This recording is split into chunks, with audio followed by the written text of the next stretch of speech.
బ్రహ్మశ్రీ చాగంటి కోటేశ్వరరావు గారికి కోటి ప్రణామం.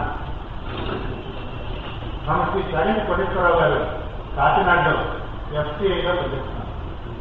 వారి సతీమణి శ్రీమతి చాగంటి సుబ్రహ్మణ్యేశ్వరి గారు స్టేట్ గవర్నమెంట్ అగ్రికల్చర్ డిపార్ట్మెంట్లో పనిచేస్తున్నారు. వీరికి తమ ప్రవచనాంతాన్ని పంచకోటికి పంచిపెట్టడం చాలా ఆహ్లాదం. అది మనకి అదృష్టం. వీరిలో ఒక ప్రత్యేక విశిష్టత ఏమిటంటే వీరి ప్రవచనాలకి ఏ విధమైన పారితోషికం ఆశించదు కదా, మనం ప్రాధాన్యపడినా కూడా వారు అంగీకరించారు. అది చాలా గొప్ప విషయం. వారికి ఈ ప్రవచనాల గురించి అతులితమైన ఒత్తిడి ఉన్నప్పటికీ మన కోరికను మన్నించి అనుగ్రహించి వారు సెలవు పెట్టి కాకినాడ నుంచి హైదరాబాద్ వచ్చి మనకి భాగ్యం కలిగించడం మనది ఒక పూర్వజన్మ పుణ్యఫలం కాదు, అనేక పూర్వజన్మల పుణ్యఫలం అని నేను రూఢిగా అనుకున్నాను. నేను ఆగస్టులో ఏదో పని మీద కాకినాడ రావడం, అక్కడ రోల్స్ పిఎం గారు గురువుగారి యొక్క లక్షాసనామ యొక్క స్పీడీ నాకు ఇవ్వడం, అది మా మిత్రులైన రాయల్ గారికి ఇచ్చారు. వారు state bank of India Raj Bhavan బ్రాంచ్లో వారి సహోద్యోగులకి వినిపించారు. వారు ఎంతో ఆసక్తి చెంది భక్తి భావంతో నాకు అనేక సార్లు పనిచేస్తుంటారు. మీరేం చేస్తారో తెలియదు, గురువు గారిని హైదరాబాద్ తీసుకొచ్చి ప్రవచనం ఏర్పాటు చేసే బాధ్యత మీది. ఆ వారి యొక్క భక్తి తత్పరత అమ్మవారు విని ఈ మా యొక్క ఉద్దేశాన్ని కార్యరూపం చేయడానికి ఆవిడ మమ్మల్ని గమనించింది. ఈ ప్రవచనాస్థలానికి ఏ విధమైన రుసుము తీసుకోకుండా మేము అడిగినదే తడవుగా అనుమతి ఇవ్వడం ఈ సంవత్సరంకు ఫస్ట్ వారి సాటిలేని ఆధ్యాత్మిక చింతనకి సాకారం. మేము మాకు ఆదిని నీడగా తోడుగా నిలిచి అనేక సహకార సౌకర్యాలు అందించినటువంటి ఈ సంవత్సరపు ఫస్ట్ మెంబర్ జి నరసింహారావు గారు ఈ కార్యక్రమానికి వెన్నెముక వంటి వారు అని చెప్పడానికి నేను ఎంతో గర్విస్తున్నాను. ఇప్పుడు నేను ఎంతసేపు ఎక్కువ మాట్లాడినట్లయితే గురువుగారి యొక్క ప్రవచనాల టైం అంత తగ్గిపోతుంది. అందుకని నా ప్రత్యేక వాక్యాలు నేను ఇంతతో పూర్తి చేసి director of factory Andhra Pradesh Koteswararao గారు వచ్చి గురువు గారిని పుష్పమాలాంతరం చేస్తారు.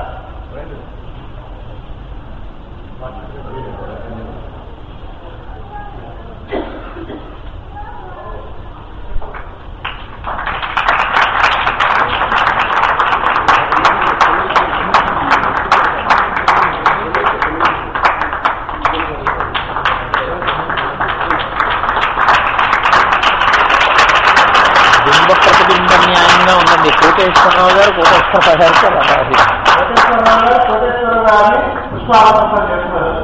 ఇద్దరు ఒకరు ఆధ్యాత్మిక పెద్ద, ఒకరు టెక్నికల్ పెద్ద.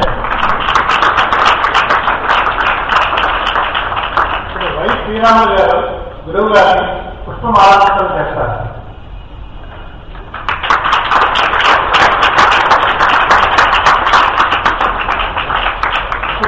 డివి రామకృష్ణరావు గారు గురువు గారిని పుష్పమాలంకరణ చేస్తారు.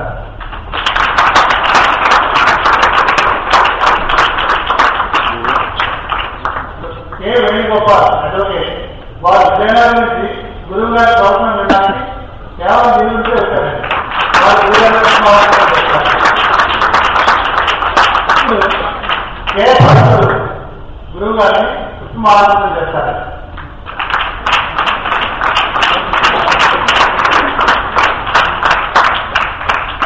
ఇప్పుడు డివికే వర్మ గారు గురువు గారిని పుష్పమాలంకరణ చేస్తారు.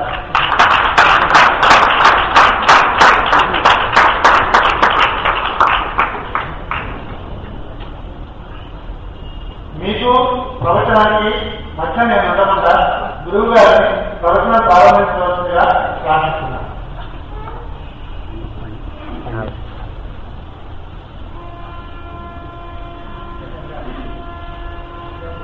శుక్లాంబరధరం విష్ణుం శశివర్ణం చతుర్భుజం ప్రసన్నవదనం ధ్యాయేత్ సర్వవిఘ్నోపశాంతయేత్.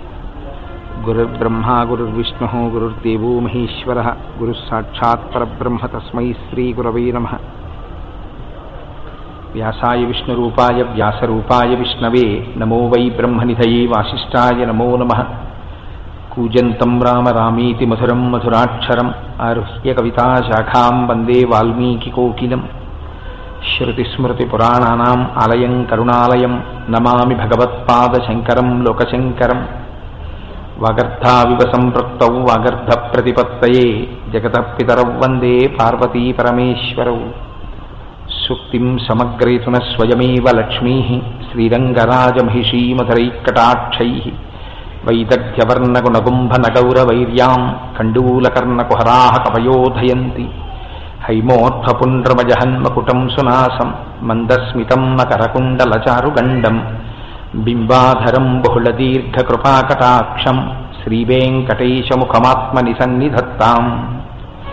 మనోజవం మరుతతుల్యవేగం జితేంద్రియం బుద్ధిమతాం వరిష్టం. వాతాత్మజం వరదయూధముఖ్యం శ్రీరామదూతం శిరసా నమామి. ఆపదామపహర్తారం దాతారం సర్వసంపదాం లోకాభిరామం శ్రీరామం భూయో భూయో నమామ్యహం. శ్రీరామచంద్రం శ్రితపారిజాతం సీతాముఖాంబోరుహచంచరీకః. సమస్తకల్యాణగుణాభిరామः నిరంతరం మంగళమాతనోతు. సింధూరారుణ విగ్రహాం త్రినయనాం మాణిక్యమౌలిస్ఫురత్తారానాయకశేఖరాం స్మితముఖీం ఆపైనవక్షౌరుహాం పాణిభ్యాం అళిపూర్ణరత్నచషకం రక్తోత్పలం బిభ్రతీం సౌమ్యాం రత్నఘటస్థరక్తచరణాం ధ్యాయేత్ పరేదంబికాం. హరి ఓం. పరమేశ్వర స్వరూపమైన సభకి నమస్కారం.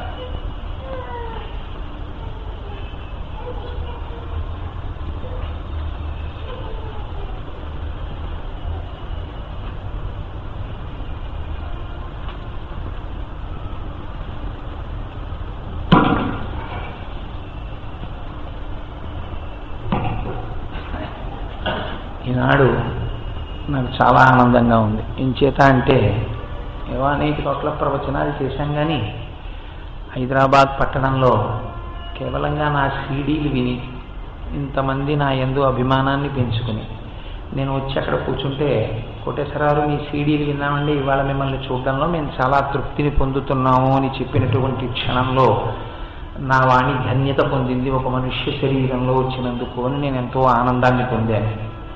మోహన్ రావు గారు కాకినాడ వచ్చి నన్ను ఆహ్వానించినప్పుడు వారి మాటలలో ఉన్నటువంటి సౌజన్యం, వారి మూర్తి యందున్న నిరాడంబరత, వారు అడిగిన దాంట్లో ఉన్నటువంటి కాపక్షరహితమైనటువంటి స్థితి నాకు తప్పకుండా హైదరాబాద్ వెళ్ళాలి అని అనిపించింది. అందుకని తప్పకుండా వస్తాను మోహన్ రావు గారు, ఒక 3 రోజులు బయలుదేరి రాగలను, నేను ఒక ప్రభుత్వ సర్వీస్లో ఉన్నవాడిని కాబట్టి అని బయలుదేరి ఇవాళ పొద్దున్న వచ్చాము.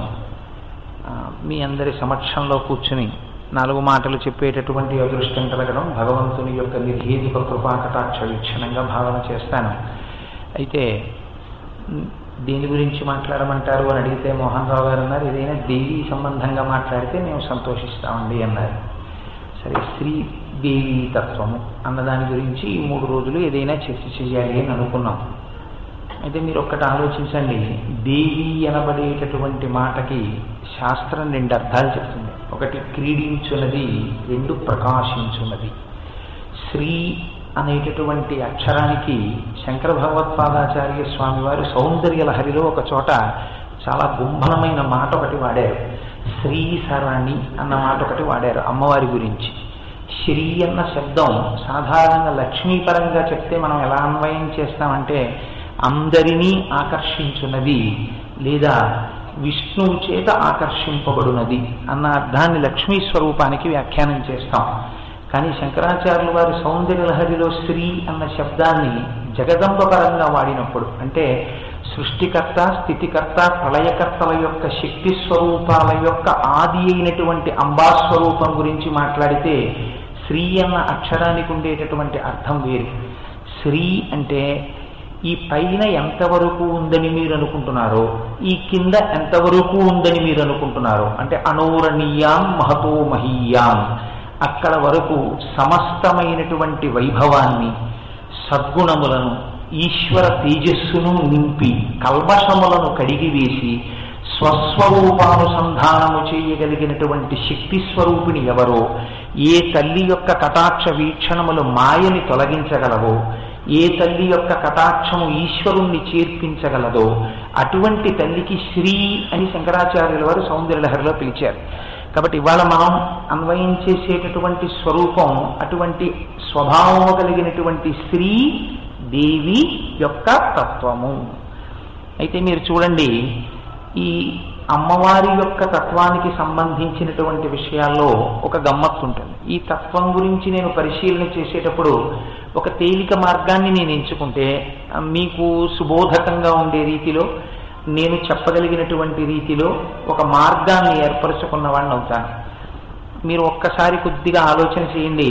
శంకర భగవత్పాదులు వివేక చూడామణి అనేటటువంటి గ్రంథాన్ని రచన చేస్తూ ఒక మాట అంటారు, మనకి ప్రపంచంలో 3 మాత్రమే చాలా దుర్లభముగా ఉంటాయి, మిగిలినవి ఏవైనా చాలా తేలిగ్గా దొరుకుతాయి సుమా. అంటే ఇంకా మాట చెప్పక్కర్లేదు. దుర్లభం త్రయమే వైతత్, ఈ 3 మాత్రమే దుర్లభములు, అంటే మిగిలినవి సులభమే దొరుకుతాయి. ఈ 3 మాత్రం అంత తేలిగ్గా దొరుకుతాయి అనుకోకు. ఏవవి? దుర్లభం త్రయమే వైతత్ దైవానుగ్రహ హేతుకం, ఇవి కేవలము భగవంతుని యొక్క అనుగ్రహ ప్రసరణము చేత మాత్రమే దొరుకుతాయి తప్ప అన్యథా నీకు దొరికేవి కాదు. ఒకటవది ఇది మనుష్యత్వం, ఒకటి మనుష్యునిగా జన్మించుట, 2 ముముక్షత్వం, ముముక్షు ఒకట, మహాపురుష సమాశ్రయ, మహాపురుషుని యొక్క సమాగమము లేదా సంగమము లేదా ఆయనతో కలిసి ఉండుట, ఆయన మాటలు వినుట, ఆయనతో కూడి జీవించుట, ఆయన యొక్క మార్గదర్శకత్వము లభించుట, ఆయన చేత గురి చెప్పబడుట, ఇటువంటివి దొరకవు. అయితే ఇందులో మీరు ఒక్క విషయాన్ని ఆలోచన చేయండి. మిగిలిన వాటి గురించి మీరు తేలిగ్గా పట్టుకోగలరు. మనుష్యత్వం అన్నమాట శంకర భగవత్పాదులు వాడవలసిన అవసరం ఏమిటి? 84 లక్షల జీవరాశులు ప్రపంచంలో ఉన్నాయని చెప్పబడుతున్నప్పుడు మనుష్య ఉపాధికి ఉన్న గొప్పతనమేమి? ఇందులో ఉన్న పంచభూతాలే ఉన్నాయి, ఇందులో ఉన్నటువంటి గొప్పతనం ఏమి? ఒకచో శంకరాచార్యులు వారి శివానంద లహరిలో అంటారు, నరత్వం దేవత్వం నగవన మృగత్వం వశకత పశుత్వం కీటత్వం భవతు విహగత్వాది జననం సదాత్పాదాబ్జ స్మరణ పరమానందలహరి విహారాసక్తం చేద్రోదయమిహ కింతేన వపుష అంటారు. నాకు ఏ జన్మ వచ్చినా నాకు బెంగలేదన్నారు. అదే శంకరాచార్యులు వారు వివేక చూడామణిలోకి వచ్చేటప్పటికీ దుర్లభమైనది మనుష్యత్వం అన్నారు. ఏమిటి మనుష్య శరీరమునకున్నటువంటి గొప్పతనం? శంకరులు అంతటి వారు వివేక చూడామణిలో అంత గొప్పతనాన్ని మనుష్య జన్మకివ్వవలసినటువంటి అవసరం ఏమి అంటే, మీకు మనుష్య శరీరమును పొందడము చేత పొందేటటువంటి అదృష్టములు 3. ఏమిటి 3? ఒకటి, మీరు భగవన్నామమును చెప్పగలరు. మిగిలినటువంటి ఏ ప్రాణి కూడా భగవన్నామమును పలకలేదు. కేవలము రామ అన్న ఒక్క నామాన్ని పలికి పాపరాశిని ధ్వంసం చేసుకోగలిగినటువంటి అదృష్టం ఉన్నటువంటి జన్మ మనుష్య జన్మ. 2, ప్రపంచంలో మిగిలినటువంటి భూతములన్నీ కూడా, మిగిలినటువంటి ప్రాణులన్నీ కూడా ఏమైనా పవిత్రమైన వస్తువులను మీకు ఇయ్యగలిగినటువంటి స్థితిలో ఉండవచ్చు, కానీ వాటిని ఈశ్వరుడి యొక్క సేవయందు ఉపయోగించగలిగిన శక్తి మాత్రం మనుష్య శరీరందే. ఒక ఆవు పాలిస్తుంది గడ్డి తిని, కానీ ఆవు పాలిచ్చినందువల్ల ఆవు ధన్యత పొందలేదు. కానీ ఆవు శివాలయంలోకి వెళ్ళి అభిషేకం చేస్తానంటే ఆవుని లోపలికి పంపరు. కానీ గడ్డి తిని పాలు చేసుకున్న ఆవు నుండి పిండినటువంటి పాలని అభిషేకం చేసి మీరు మాత్రం పరమ ప్రయోజనాన్ని పొందగలరు. ఒక చెట్టు పూలు పూస్తుంది, కానీ ఆ చెట్టు వెళ్ళి ఈశ్వరుడికి అర్చన చేయలేదు. ఒక బిల్వవృక్షం తాను బిల్వదళాల్ని కాస్తుంది, కానీ అది వెళ్ళి బిల్వార్చన చేయలేదు. కానీ మీరు ఆ పుష్పములను ఆ దళములను సేకరించి ఓం నిధనపతయే నమః, ఓం నిధనపతాంతికాయ నమః, ఓం ఊర్ధ్వాయ నమః అంటూ మీరు ఈశ్వరుడి యొక్క సేవ చేయగలరు.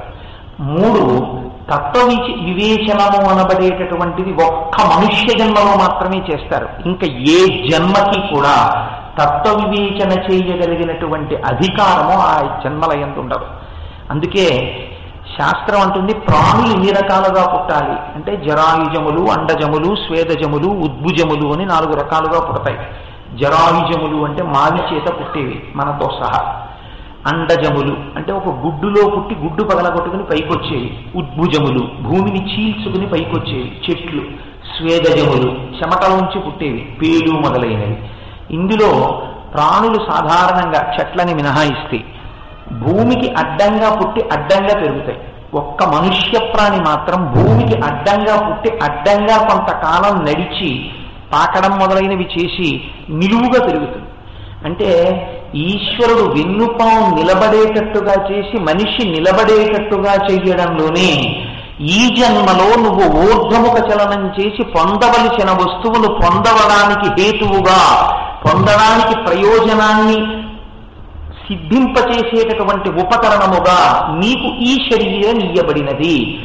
ఒక ఒద్దింకలో లేకపోతే ఒక కప్పలో ఒక పాములో అన్నిటిలో చర్మము, రక్తము, మాంసము, కొవ్వు, అస్థి, శుక్ల, మేధ అనబడేటటువంటి 7 ధాతువులు ఉండవచ్చు. దీని యందు 7 ధాతువులే ఉండవచ్చు.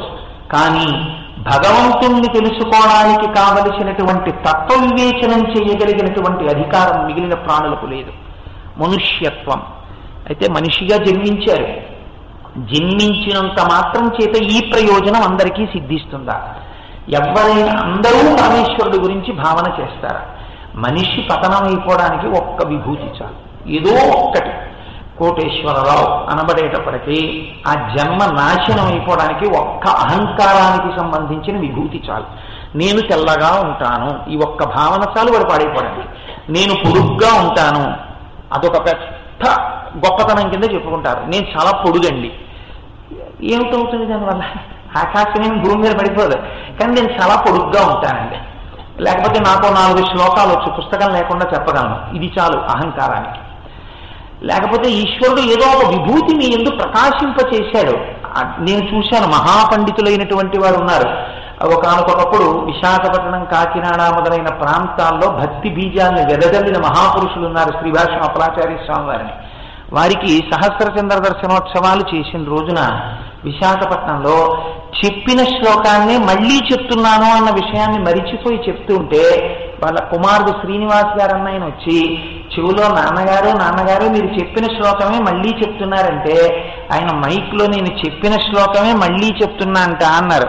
ఆ అప్పలాచార్య స్వామి వారు ఒకనకొకప్పుడు 1.5 గంటల సేపు ప్రసంగం చేస్తే గంగా ఝరి కింద ఎన్ని విషయాల్లో సమన్వయం చేస్తూ చెప్పగలిగిన ప్రజ్ఞాదూర్యులు.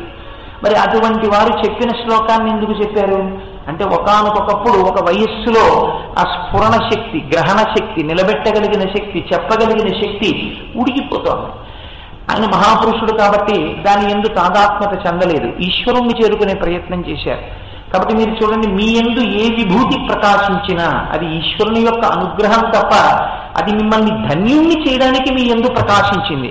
భక్తి కలిగిన వాడు ఇది నా విభూతి అనడు. పోతన గారు భాగవతాన్ని అంతటినీ ఆంధ్రీకరించారు. నేను ఆంధ్రీకరించారని పోతన గారు చెప్పుకోలేదు. పలికెడిది భగవతమత పలికించు విభోండు రామభద్రుండట నే పలికిన భవహరమకునట పలికద వేరుండుగాంత పలుకదనేలా. ఈ భావన ఉంది కాబట్టే భాగవతాన్ని అంతటినీ ఆంధ్రీకరించగలిగారు. నేనే ఆంధ్రీకరిస్తున్నాను అని పోతన గారు చెప్పుకుని ఉంటే అసలు అంత గొప్ప స్వేచ్ఛానువాదం ఆయనకు పడుండేది కాదు. ఒక్కొక్కరు తమ యందు ప్రకాశించినటువంటి విభూతి ఈశ్వరానుగ్రహము అని జీవితాంతం ధన్యులైపోతారు. ఒక్కొక్కడు తన యందు మెరిసిన ఇంత చిన్న విభూతిని చాలా పెద్దది చేసేసుకుని ఇంకా తను దాని యందు చాలా గొప్పవానన్న భావన పెంచుకుంటాడు. అది తన యొక్క పతనమునకు హేతువైపోతుంది.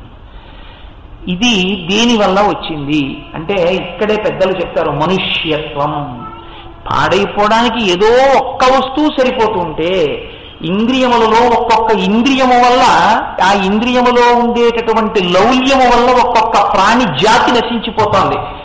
అలాంటప్పుడు పంచ జ్ఞానేంద్రియాలు ఉండి ఏవో కొన్ని విభూతులు లోపల ప్రసరించి అసలు ఏ విభూతి లేకపోయినా ఏదో ఒక విభూతి తన యందున్నదనేటటువంటి అహంకారంతో జీవితాన్ని గడిపేటటువంటి స్థితికి అలవాటు పడి తానుంటే ఇంకా తాను ఈశ్వరుణ్ణి ఎప్పుడు చేరుకుంటాడు?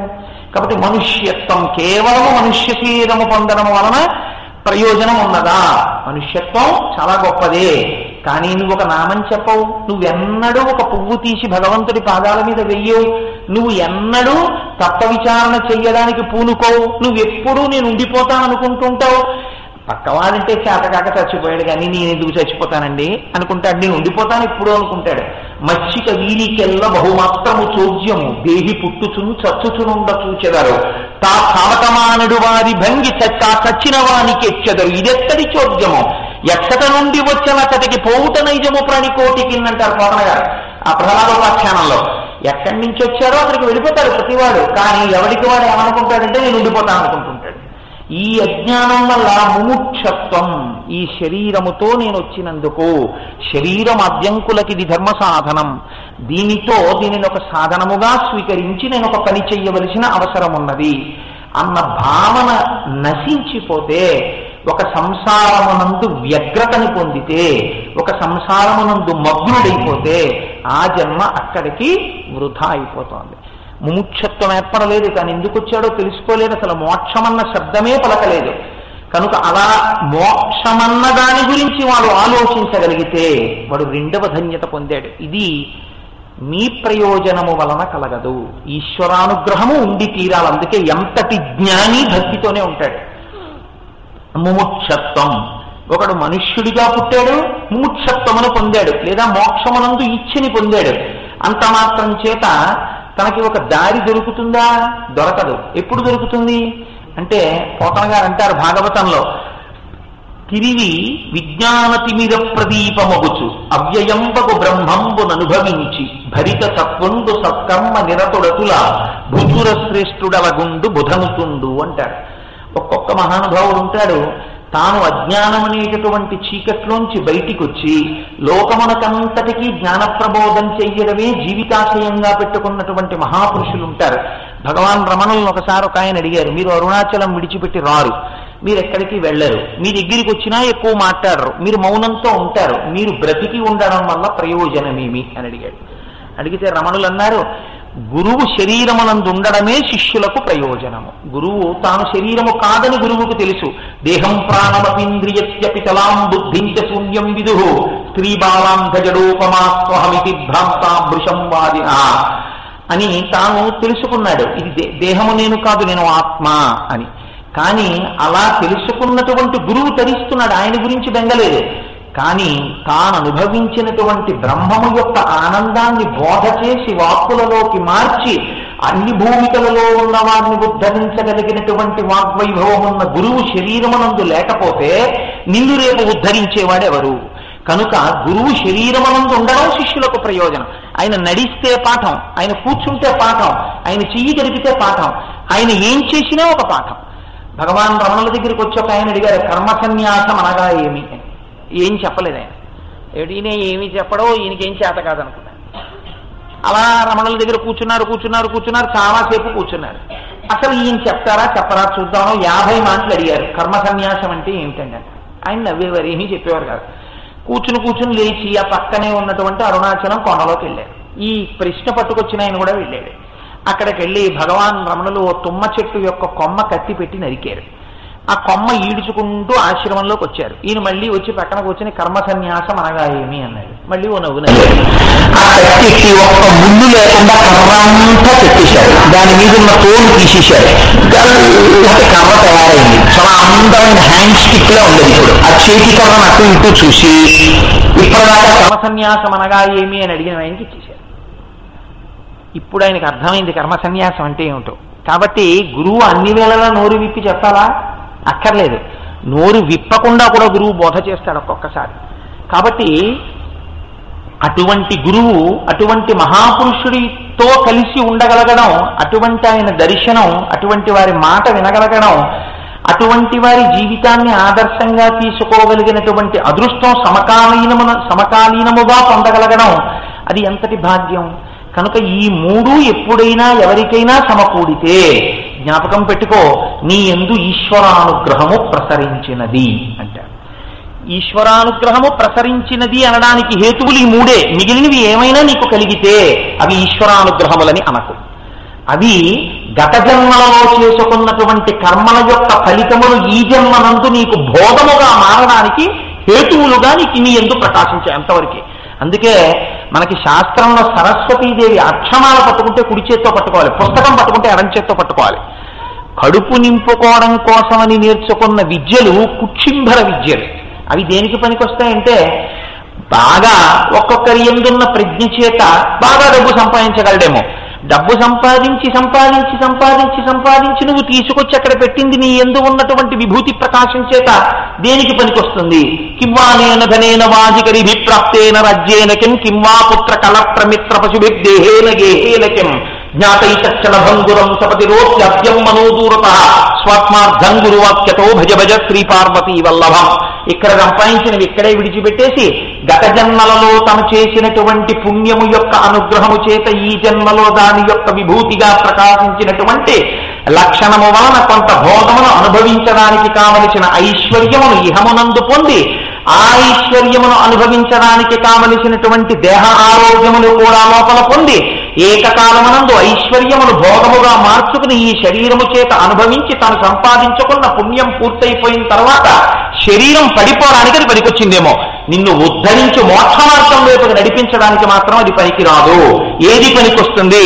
వ్రతము దేవగురుద్ది జన్మ బుధ సేవల్ దాన ధర్మాలను గత జన్మముల ఈశ్వరం హరిజగత్ కళ్యాణు కాంక్షించి చేసి తినేనిన్ వసుదేవనందనుడు నా చిత్తేశుడవుగాక నిర్జితులైపోతురుగాక సంగరములో చేదీశ ముఖ్యాధములంటూ రుక్మిణీ కళ్యాణంలో రుక్మిణీదేవి నువ్వు గత జన్మలలో చేసినటువంటి పుణ్యకార్యములు ఏ విధమైనటువంటి ప్రయోజనాన్ని ఆశించకుండా నేను చేస్తున్నానన్న భావన లేకుండా ఈశ్వరుడే నన్ను ధరించడానికి తాను నా చేత చేయించి నన్ను ధన్యుణ్ణి చేశారన్న భావనతో దీని వలన నాకు ఈశ్వరుడు వశుడు కావాలనేటటువంటి ఆనందంతో నువ్వు చేసిన వాడవైతే విప్రాయ ప్రకట వ్రతాయ భవతే విష్ణుస్వరూపాయతే తత్ప్రామాణ్య విధే కృపాదస్య ధరణిం దాస్యామియంతుం క్రియాక్షిప్రుండై ధనుజేశ్వరుండు వడుజిం చేశాచి పూజించి బ్రహ్మప్రీతం మలిధారబోసే భువనం వాశ్చర్యమం పొందగా అన్నంటారు పోతన గారు భాగవతంలో.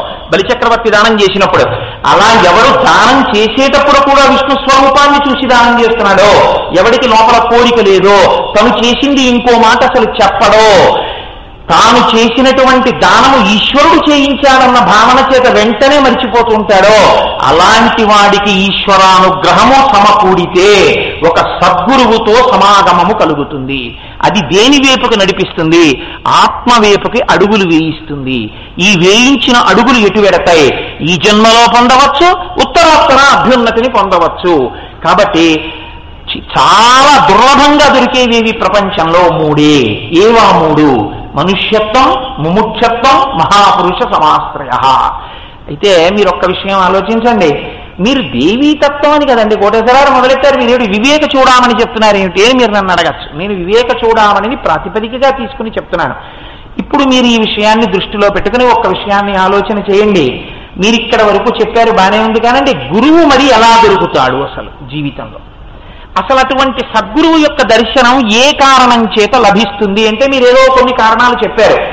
అలా పుణ్యకార్యం చెయ్యగలిగినటువంటి పూనిక మాయందు ఎలా ప్రసరణము కలుగుతుంది అంటే ఈ రహస్యాన్ని వ్యాస భగవానుడు లలితా సహస్రనామ స్తోత్రమునందు చెప్పారు.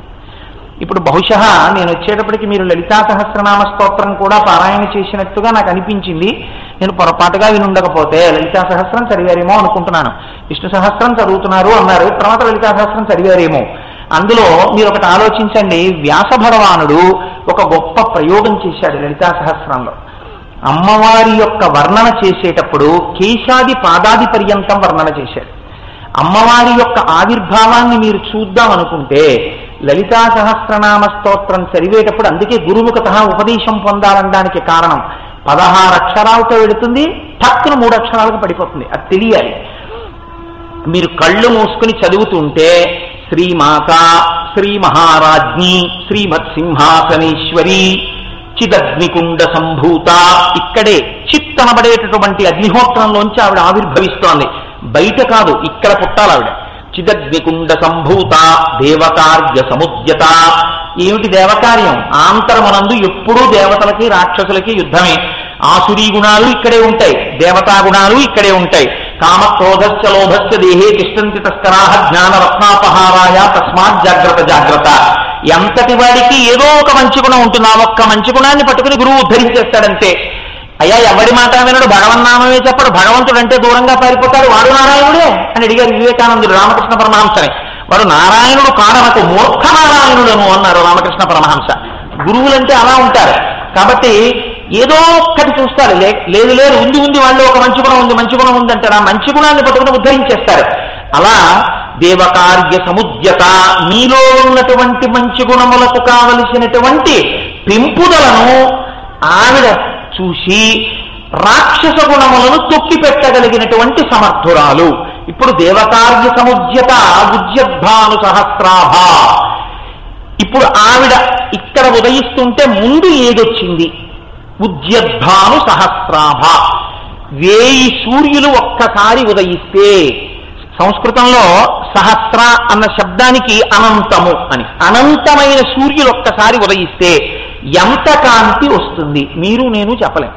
అది వాక్కులకు లొంగదు, మీరు ఇక్కడ అనుభవించాలి. అంటే అమ్మవారి దర్శనానికి ముందు మీకు ఏది కనపడి ఉండాలి? ఒక పెద్ద కాంతి మీకు ఇక్కడ దర్శనం అవ్వాలి. అదే ఎప్పుడైనా నీ జ్ఞానమునకు ప్రాతిపదిక. ఎప్పుడెప్పుడు జ్యోతి కావలసి వచ్చినా, వెలుతురు కావలసి వచ్చినా, గురువు కావలసి వచ్చినా, మీకు చీకటి ఉన్నప్పుడే కావాలి, అజ్ఞానం ఉన్నప్పుడే గురువు కావాలి. అందుకే జగదాచార్యుడైన కృష్ణుడు పుట్టాలంటే అర్ధరాత్రి పుట్టాలి. అక్కడి నుంచి 6 మాసాల తర్వాత మళ్ళీ మాఘమాసంలో అర్ధరాత్రి వేళ 12 గంటలకి ఆపాతాళన భక్తలంత భవన బ్రహ్మాండమావిస్ఫుర జ్యోతిస్పాటికలింగమౌళి విలసత్పూర్ణేందువంతామృతై. జ్యోతిర్లింగం కూడా అప్పుడే పుట్టాలి అజ్ఞాన దాహకత్వానికి. కాబట్టి బాగా చీకటిగా ఉన్నప్పుడు దీపం కావాలి, బాగా అజ్ఞానం ఉన్నప్పుడు గురువు కావాలి.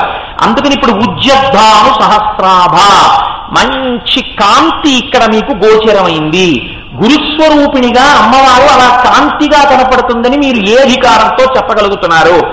అమ్మవారిని గురువుగా చూపించినది కేనోపనిషత్తులో చూపించారు. కేనోపనిషత్తులో ఆవిడ ఇంద్రుడికి బోధ చేసింది. ఆ బోధ చేసిన స్థలం ఇప్పటికీ మన శ్రీకాళహస్తి క్షేత్రం పక్కనే ఉంది అంటారు. కాబట్టి ఆవిడ గురుమండల రూపిణిగా, గురుస్వరూపిణిగా కూర్చుని ఇంద్రుడికి ఆత్మవిద్యనంతటిని బోధ చేసింది. కాబట్టి ఉజ్జద్భాను సహస్రాభ చతుర్బాహు సమన్విత. మీరు జాగ్రత్తగా ఆలోచించండి. ఇప్పుడు ఏం చెప్పాలి వ్యాస భగవానుడు? ఇప్పుడు కాంతి వరకు చెప్పారు, చాలా బాగుందండి. ఆయన ఏం చెప్పాలనుకుంటున్నారు? కేశాది పాదాది పర్యంతం చెప్పాలనుకుంటున్నారు. అంటే తల దగ్గర నుంచి పాదాల వరకు అమ్మవారిని మీకు చూపించాలన్నది వ్యాస భగవాను యొక్క హృదయం. లేకపోతే మీకు ఋషి రుణం ఎందుకు ఉంటుందండి? ఇంత ప్రయత్నం మహానుభావుడు చేశాడు కాబట్టే మనం పుట్టుకతోనే ఋషి రుణంతో పుట్టాం. అయితే కేశాది పాదాది పర్యంతం మీకు అమ్మవారి దర్శనం చేయించాలన్నదే వ్యాస హృదయం అయితే, ఇప్పుడు మీకు ఉజ్జద్భాను సహస్రాభ పక్కన ఏం కనపడాలి? చంపకాశోక పున్నాగ సౌగంధికల సక్కచ కనపడాలి. అనేక రకములైనటువంటి పుష్పముల చేత అలంకరింపబడిన కబరీ బంధము కలిగినటువంటి అమ్మవారి యొక్క కొప్పు మీకు దర్శనం అవ్వాలి కదండి. కానీ వ్యాసుడు అలా చెప్పారా? అలా చెప్పలేదు. మొట్టమొదట ఏం చెప్పారు? చతుర్బాహు సమన్విత. అందులో సమన్విత అన్న మాట ఒకటి వేశారు. అమ్మవారి 4 బాహువులు కనపడ్డాయి. పోని ఏదో పొరపాటున గబుక్కుని ఆ భక్తితోటి ఆ చెయ్యే కదా రక్షణ అనుకునేదో చెయ్యి చెప్పేశారండి అందామా? రాగస్వరూప పాశాఢ్య క్రోధాకార అంకుశోజ్వల మనోరూపేక్షుకోదండ పంచతన్మ ప్రసాయక. పోను వదిలేశారా? చేతులు చెప్పి, ఆయుధాలు చెప్పి, నిజారుణ ప్రభాపూర మధ్య బ్రహ్మాండమండవ. మళ్ళీ కాంతి. అది ఎటువంటి కాంతిట? నిజారుణ ప్రభాపూర, ఎర్రటి కాంతి. ఈ కాంతి ఏం చేస్తోంది? మధ్య బ్రహ్మాండమండల, బ్రహ్మాండములన్నింటినీ ముంచేస్తోంది ఆ ఎర్రటి కాంతి. ఇప్పుడు మళ్ళీ ఏమొచ్చింది? నవ చంపక పుష్పాభన. ఇప్పుడు అమ్మవారిని చంపకాశోక పున్నాగ సౌగంధికల సత్కచ. ఇప్పుడు కబరీబంధం. పోనీ కబరీబంధం మర్చిపోయారేమో, చేతులు చెప్పారేమో అనుకుందామా? చేతులు చెప్పి కాంతి చెప్పి మళ్ళీ కబరీబంధం. ఇప్పుడు కబరీబంధం చెప్పిన తర్వాత మళ్ళీ జారిపోయి గబుక్కునే నాభి దగ్గరికో ఎక్కడికో వెళ్ళిపోయారా? ఇక వెళ్ళలేదు అలాగా. చంపకాశోక పున్నాగ సౌగంధికల సత్కచ కురు విందమణి శ్రేణి కనత్కోటి ఇరమండిత అని ఇంకక్కడి నుంచి వరుసగా అమ్మవారి యొక్క లలాట భాగాన్ని, అమ్మవారి బొట్టుని, అమ్మవారి కనుబొమ్మల్ని, అమ్మవారి ముక్కుని, వస్త్రలక్ష్మి పరివాహ చలన్ని నాభలోచన నవచంపక పుష్పాభనాసాదండ విరాజిత తారాకాంతి తిరస్కారినాసాభరణభాసుగా కదంబ మంజరీ క్లుప్త కర్ణపూర మనోహర తాటంక యుగళీభూత తపనోడుపమండల పద్మరాగ శిలాదర్శ పరిభావి కపోలభూ. ఇలా వరుసగా చెప్పుకుంటూ వచ్చారు. అది ఎక్కడి వరకు వచ్చారో పాదముల వరకు ఇహ వరుస తప్పలేదు, వచ్చేసింది. మరి ఇంత గొప్పగా చెప్పినటువంటి వ్యాసుడు మొట్టమొదటే తల దర్శనం చేయించకుండా చేతులు ఆయుధాలు చెప్పి తర్వాత తల ఎందుకు చెప్పారు? ఈ చెప్పడానికి అటు ఇటు కాంతిని అడ్డు ఎందుకు పెట్టారు? పెట్టి ఎందుకు తలని తీసుకొచ్చారు? ఎప్పుడైనా మీరు దాన్ని మీరు సమన్వయం చేసుకోగలిగితే జీవితంలో, అందుకే లలితా సహస్రనామము గురుముఖత ఉపదేశము పొందండి అనడానికి కారణం. ఈ రహస్యం మీకు కొంతవరకు ద్యోతకం అయిందనుకోండి, అయిపోయిందంటే మీరు అలాంటి పుణ్యం ఎలా చేయొచ్చో మీకు మార్గం తెలిసిపోతుంది. ఇప్పుడు నేను మీకు దాన్ని కించిత్ సమన్వయం చేసే ప్రయత్నం చేస్తాను. చూడండి, ముందేవి చెప్పారు? 4 చేతులు చెప్పారు. ఈ 4 చేతులలో 4 ఆయుధాలు ఉన్నాయి. మనం దేవతలను ఎప్పుడైనా పిలిస్తే వాళ్ళని అయ్యా మీరు వచ్చేసేయండి అని పిలవం, సాంగం సాయుధం అంటాం. ఆ ఆయుధాలు ఒక్కొక్కరికి ఒక్కొక్క ఆయుధాలు ఉంటాయి, ఆ ఆయుధాలతోటే రావాలి. ఇక్కడ లలితాపరాభట్టారికా స్వరూపంగా వస్తోంది అమ్మవారు. ఆవిడ జగదంబ, ముగురమ్మల మూలపుటమ్మ, అలా వస్తోంది. అలా వచ్చేటటువంటి తల్లి 4 బాహువులతోనే వస్తోంది. ఈ 4 బాహువులలో ఏమున్నాయి? రాగస్వరూప పాశాఢ్య క్రోధాకార అంకుశోజ్వల. ఒక చేతిలో పాశం పట్టుకుంది ఆవిడ. ముందు చెప్పింది పాశం గురించి మాట్లాడుతున్నారు. అది ఏం పాశము? రాగస్వరూపమైన పాశమును పట్టుకుంది. ఈ మాట మీరు కొంచెం జాగ్రత్తగా ఆలోచిస్తే మీకు దీని ఎందున్నటువంటి భావన ద్యోతకమవుతుంది. చూడండి, రాగము పాశముగా మారినది. మనం యమపాశము అనో మాట మాట్లాడుతుంటాం. యముడు పాశం వేస్తాడండి, అక్కడతో ప్రాణాలు పోతాయి. ఇక్కడ వ్యాసుల వారు ఏ పాశం చెప్పారంటే రాగస్వరూపమైన పాశము. రాగస్వరూపము అంటే మీరు దాన్నే కొద్దిగా మారిస్తే కామము. కామము అంటే కోరిక. కోరిక దేని వలన? రాగము వలన. ఇప్పుడు నేను ఒక లడ్డూ తినాలి అని నాకు కోరిక పుట్టిందనుకోండి, అంటే దాని అర్థం ఏంటి? నాకు ఆ లడ్డూ అనబడేటటువంటి నామరూపాత్మకమైన ఒక పదార్థము పట్ల ఏర్పడినటువంటి రాగమనబడేటటువంటి కామము, కోరిక పాశము. అది నన్ను పట్టుకున్నది. అది లడ్డూని పట్టుకుందా, నన్ను పట్టుకుందా? అది లడ్డూని పట్టుకోలేదు, నన్ను పట్టుకుంది. కొంతమంది వీడు మా అబ్బాయి అండి అంటారు. వీడు మా అబ్బాయి అండి అన్నది మా అబ్బాయి అన్న రూపంలో నేను మెడలో వేసుకున్న ఒక పాశము. ఇన్ని పాశముల చేత నిన్ను నువ్వు కట్టుకున్నావు కాబట్టి నువ్వు పశువు. అంటే పశుమాం సర్వజ్ఞ ప్రధిత కృపయా పలయ విభో అని శంకర్లు అనడానికి కారణం అది. మన్నంటే బాధపడతానని ఆయన తల మీదే పెట్టుకున్నాడు. కాబట్టి ఇన్ని పాశాలు వేసుకుంటాడు. ఇది మా మేడండి అంటాడు, ఇది మా ఊరండి అంటాడు, ఇది నా బెడ్రూమ్ అండి అంటాడు, ఇవి నా పుస్తకాలండి అంటాడు, ఇది నా కార్ అండి అంటాడు, ఇది నా ఏసీ అంటాడు.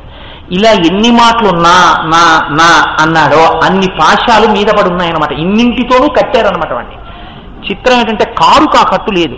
ఎందుకంటే ఈయన పడిపోయినప్పుడు కట్టెలు తేవడానికి కూడా కారు సంతోషంగా వెళ్ళిపోతుంది. అంతేకాని దాని ఇంజన్లోంచి నీళ్లు కారిపోవడం అలా ఏం ఉండదు. దానికి ఉండదు ఆ కట్టు, మనకే ఉంటుంది ఆ కట్టు. కాబట్టి రాగస్వరూప పాశాఢ్య.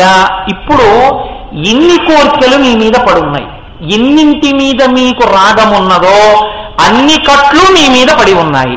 ఉంటే ఏమిటంటే నష్టం, మీకేమిటి బాధ అని నన్ను అడగచ్చు. ఉన్నాయి. ఉంటే బాధ ఏమిటి అంటే మీకు ఇన్ని కోరికలు, ఇన్ని పాశములు ఎన్ని పెరుగుతున్నాయో చేసేటటువంటి కర్మలన్నిటి యందు అంతర్లీనంగా వీటిని తీర్చుకోవడానికే కర్మ జరుగుతుంది. నేను ఎప్పుడైనా ఓ గుడికి వెళ్ళాననుకోండి, స్వామి మా అబ్బాయి హాయిగా సంతోషంగా ఉండాలి, మంచి ఉద్యోగం చేయాలి, అమెరికా వెళ్ళిపోయాలి, లక్షలు సంపాదించేయాలి, వాడు అక్కడెక్కడో ఉంటుండాలి, నేను ఇక్కడ డబ్బు సంపాదించాలని ఇక్కడ సంతోషపడిపోతూ ఉట్టినే కూర్చోవాలి. ఎందుకది అంటే దానికి అర్థం ఏం లేదు. వాడు అమెరికా వెళ్ళిపోవాలి, కోట్లు సంపాదించేయాలి. నువ్వేం చేస్తావు అది పెట్టి? ఎందుకు? భాగవతంలో అంటారు, కొడుకుతో కలిసి కొడుకు పక్కలో పడుకోగలగడం అనేటటువంటిది ఐశ్వర్యములలోకెల్లా ఒక పురుషుడు పొందేటటువంటి మహదైశ్వర్యం అంటారు. నువ్వు ఏమిటి వదిలేసుకున్నట్టు? ఐశ్వర్యం వదిలేసి దరిద్రాన్ని కోరుకున్నట్టు. కొన్నాళ్ళకైనా పోనీ వాడిని వెనక్కి తాకుండా, నాన్న నువ్వు గ్రీన్ కార్డు రావాలి, గ్రీన్ కార్డు రావాలి, గ్రీన్ కార్డు రావాలని కోరి దానికోసం అని చెప్పేసి హైదరాబాద్లో మా వాడికి వీసా వచ్చేయాలి, గ్రీన్ కార్డు వచ్చేయాలి, నీ దగ్గరలో ఉన్న వెంకటేశ్వర స్వామి ఎవరో ఉన్నారు, ఆయన దగ్గరికి వెళ్ళిపోతుంటే ఏమిటి ప్రయోజనం? దానివల్ల మీరు ఏం చేసినట్టు? రాగస్వరూప పాశాఢ్య. ఓ సుబ్రహ్మణ్యుడి గుడికి వెడితే కోరిక, అమ్మవారి గుడికి వెడితే కోరిక, ఓ పువ్వు వేస్తే కోరిక, ఓ కొబ్బరికాయ కొడితే కోరిక, ఓ చక్కెర పొంగల్ నైవేద్యం పెడితే కోరిక. ఏది చేసినా ఎప్పుడూ ప్రతిఫలాపేక్ష. ఇది ఎలా ఉంటుందంటే ఈ కోరికల చిట్ట వద్దు అని ఈశ్వరుడు అనలేదు. ఆయన భగవద్గీత చెప్తూ ఒక మాట అన్నారు, అర్ధార్థి. పిల్లలకి ఎవరిస్తారా? నేనే ఇస్తానన్నాడు. తండ్రి నేనున్నానండి, నేనేదో సంపాదించాను అంటే, సంపాదించానంటే కోట్లు అనుకోకండి, ఏదో కొన్ని వేలు, ఫుడ్ కార్పొరేషన్లో పనిచేస్తూ ధర్మబద్ధంగా. నేనేదో రాత్రి పడుకున్నప్పుడు మా అబ్బాయి వచ్చి నా కాళ్ళు పట్టాడు అనుకోండి, ఒక 7-8 ఏళ్ళు పోయిన తర్వాత, నాకు మనవలు కూడా పుట్టేసిన తర్వాత, వాడు కాళ్ళు పడుతూ నాన్నగారండి మీరు ఎంతో కష్టపడి నన్ను వృద్ధిలోకి తెచ్చారు అని అన్నాడు అనుకోండి, నాకు చాలా సంతోషంగా ఉంటుంది. ఎలాగో నేను సంపాదించిన ఓ ఫ్లాటో ఓ కొన్ని వేలో వాడికి ఇచ్చేస్తాను, మా అమ్మాయికో. కానీ వాడు కాళ్ళు పట్టినప్పుడల్లా నాన్నగారండి విల్లు రాసేయకూడదా, ఆ బ్యాంక్ అకౌంట్ నా పేరు మీద పెట్టేయకూడదా అన్నాడు అనుకోండి, అది ఎలా ఉంటుంది నాకు? వాడు కాళ్ళు పట్టడానికి వస్తే, ఒరే అబ్బాయి వాడు అక్కర్లేదు, కాళ్ళు అస్సలు నిప్పేలు పట్టకండి కదా. రాగస్వరూప పాశాఢ్య, ఇది హెచ్చరిక. అస్తమానం ఈ కామ్యం పెట్టుకుని నీ పాశాన్ని బలపరుచుకుంటున్నావు. నువ్వు ఎప్పుడు కోరావు రుక్మిణీదేవి?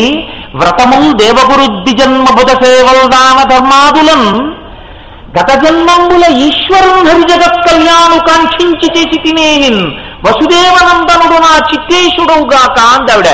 నాకేం అక్కర్లేదా? ఈశ్వరుడు దీనికి శక్తినిచ్చాడు, ఈ శరీరం ఆయన ఇచ్చాడు, లోపల ఆయన ఊపిరిని ప్రసరణం చేయిస్తున్నాడు.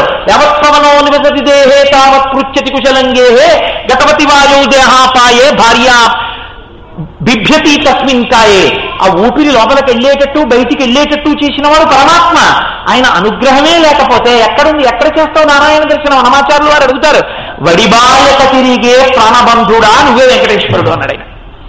లోపలికి వెళ్ళేటప్పుడు ఒకే వేగంతో వెళ్ళాలి, లోపలికి వెళ్ళేటప్పుడు సరి అయిన వేగంతో వెళ్ళకుండా అన్నారు అనుకోండి, ఎగ ఊపిరి వచ్చిందండి అంటారు. వదిలిపెట్టేటప్పుడు అని వదలలేదనుకోండి, నిట్టూరు చేస్తున్నారు అనుకోండి, దిగూపిరి వచ్చేసింది అంటారు. ఎగూపిరి వచ్చినా దిగూపిరి వచ్చినా ఎక్కవలసింది అంబులెన్సే.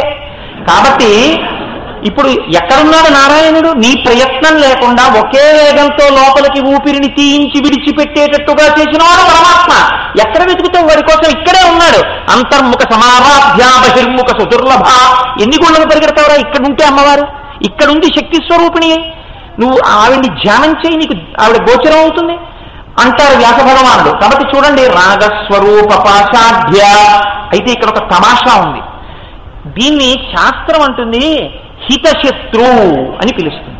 ఏమండి కోటేశ్వరారు, మీరు ఇంత నోరు చింపుకు చెప్పారు, ఇప్పుడు మీరు ఆ గదిలో కూర్చున్నప్పుడు మా ఆవిడని పక్కన కూర్చోబెట్టుకున్నారే, మా అబ్బాయిని చూపించారే, మా అమ్మాయిని చూపించారే అంటే శాస్త్రం అంది దీని ఎందు సుఖమున్నట్టు కనపడుతుంది, కానీ సుఖము కాదు, దుఃఖము యొక్క అభాస. ఎందుకనంటే ఈ ఉన్నది అన్న వస్తువు కొంచెం దూరమైంది అనుకోండి, ఓ వారం ఆగి మా అబ్బాయి పాండిచేరి వెళ్ళిపోయాడు అనుకోండి, ఏమిటో వాడు ఉన్న 10 రోజులు ఎంత సంతోషంగా ఉందో అని అన్నం సహించదు.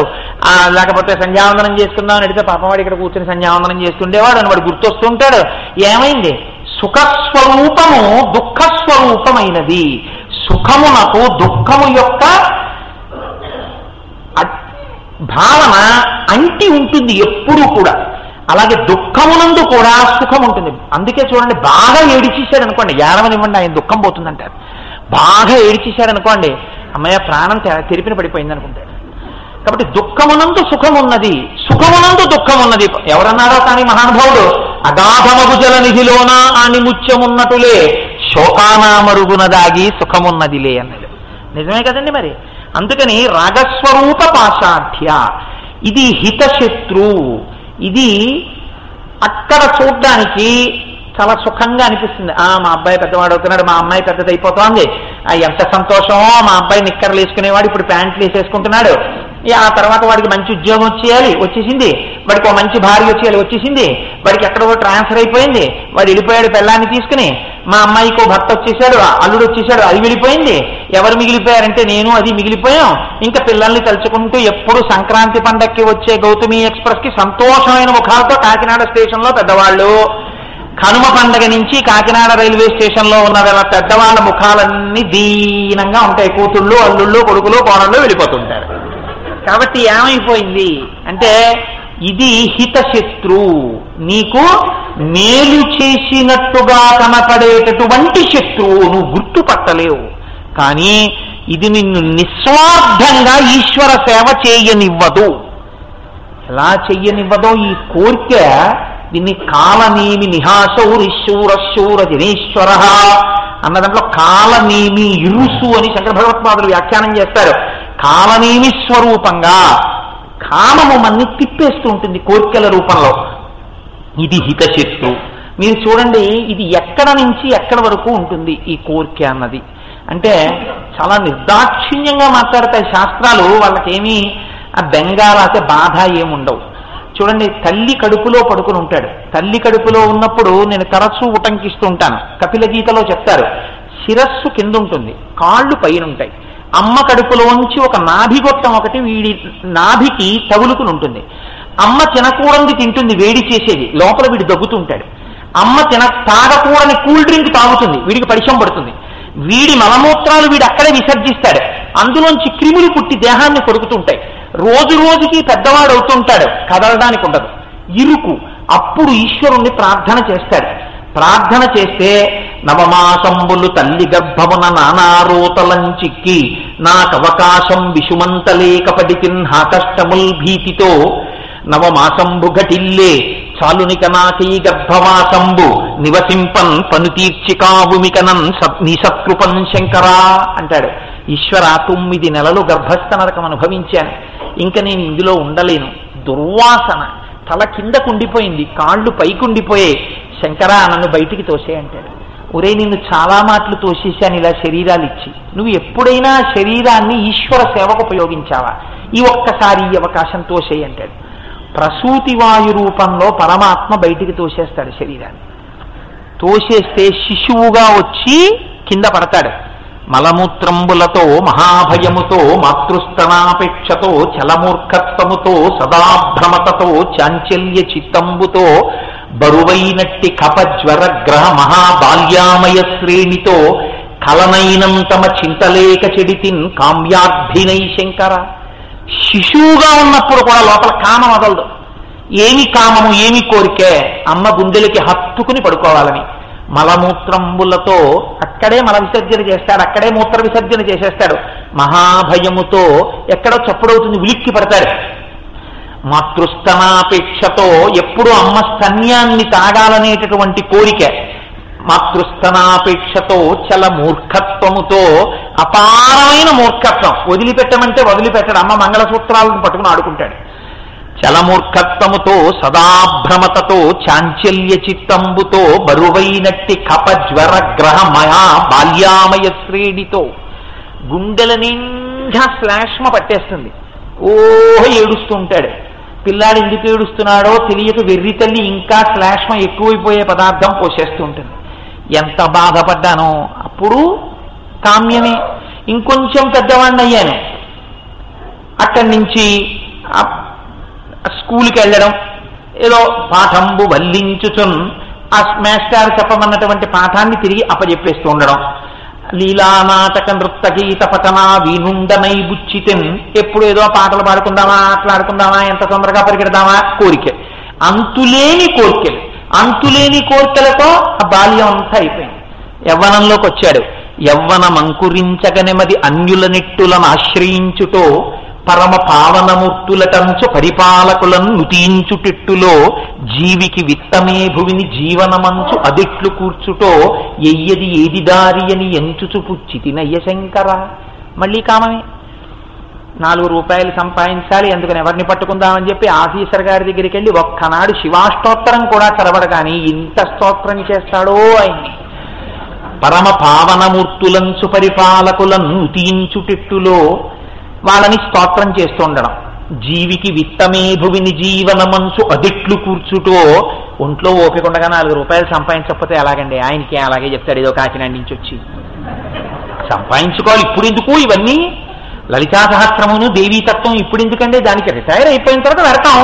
దంతంబుల్ పడనప్పుడే తనువు ఎందారూఢియున్నప్పుడే కాంతాసంఘము రోయనప్పుడే జరాక్రాంతంబు కానప్పుడే వింతల్ మేన చెరించునప్పుడే కురుల్ వెల్వెల్ల కానప్పుడే చింతింపంబలమీ పదంబుజములం శ్రీకాళహస్తీశ్వర అని ఏడ్చాడు మహానుభావుడు దూర్జటి. ఇప్పుడు ఎందుకు రిటైర్మెంట్ అయిపోయిన తర్వాత అంటాం మనం. రిటైర్మెంట్ అయిపోయిన తర్వాత ఈశ్వర సేవ చెయ్యడానికి కావలసినంత ఆయు ప్రమాణం నీకుందని ఎవడైనా నీకు రాసిచ్చాడా? ఏమో, ఎవరికి తెలుసు. కప్ప ఈగని చూస్తోంది, కప్పని పాము చూస్తోంది, పాముని ముంగిస చూస్తోంది, ముంగిసని గ్రద్ద చూస్తోంది, గ్రద్దని క్రూర జంతువు చూస్తోంది, క్రూర జంతువుని వేటగాడు చూస్తున్నాడు, వేటగాడిని చంపడానికి వెనక నుంచి ఇంకో క్రూరమృగం చూస్తోంది. ఎవరిని ఏది చంపుతుందో ఈశ్వరుడికి తెలుసు. నీకేం తెలుసు ఏ క్షణానికి మృత్యువు సన్నిహితంగా వచ్చి కాటేయబోతోందో? కాబట్టి యవ్వనం అంతా అలా అయిపోయింది. పోనీ వార్ధక్యం వచ్చేసింది, రిటైర్ అయిపోయింది, ఏమైనా పూజ చేశాడని అనుకుంటున్నారా? అప్పుడు కామ్యమే. వార్ధక్యంబున మోహమూర్ఖతలచే వాతాది రోగాలచే వ్యర్థం వైచుడు వాక్ప్రవాహములచే వాత్సల్య చిత్తంబుచే అర్ధజ్ఞానముచే మహాభయముచే హాస్య ప్రసంగాలచే స్వార్థంబే పరమార్థమైచుడు దురి స్వార్థ ప్రజల్ శంకర. అప్పుడు హాస్య ప్రసంగాలు. కదిపేటప్పటికి నేను సర్వీసులో ఉండగానండి అని మొదలెట్టాడా ఒక 2 గంటలు. అప్పుడు కూడా ఇంకా ఒరే ఎందులో ఇంట్రెస్ట్ ఎక్కువ వస్తుంది? అర్ధజ్ఞానముచే హాస్య ప్రసంగాలచే వాతాది రోగాలచే. పోనీ ఇప్పుడైపోయింది, ఆఖరణ ప్రాణోత్క్రమణం అయిపోతుంది, ఇంకా ఇంటెన్సివ్ కేర్ యూనిట్ లో ఉన్నాడు. ఎన్నడూ రాని బంధువు కూడా వచ్చి చూసేశాడు.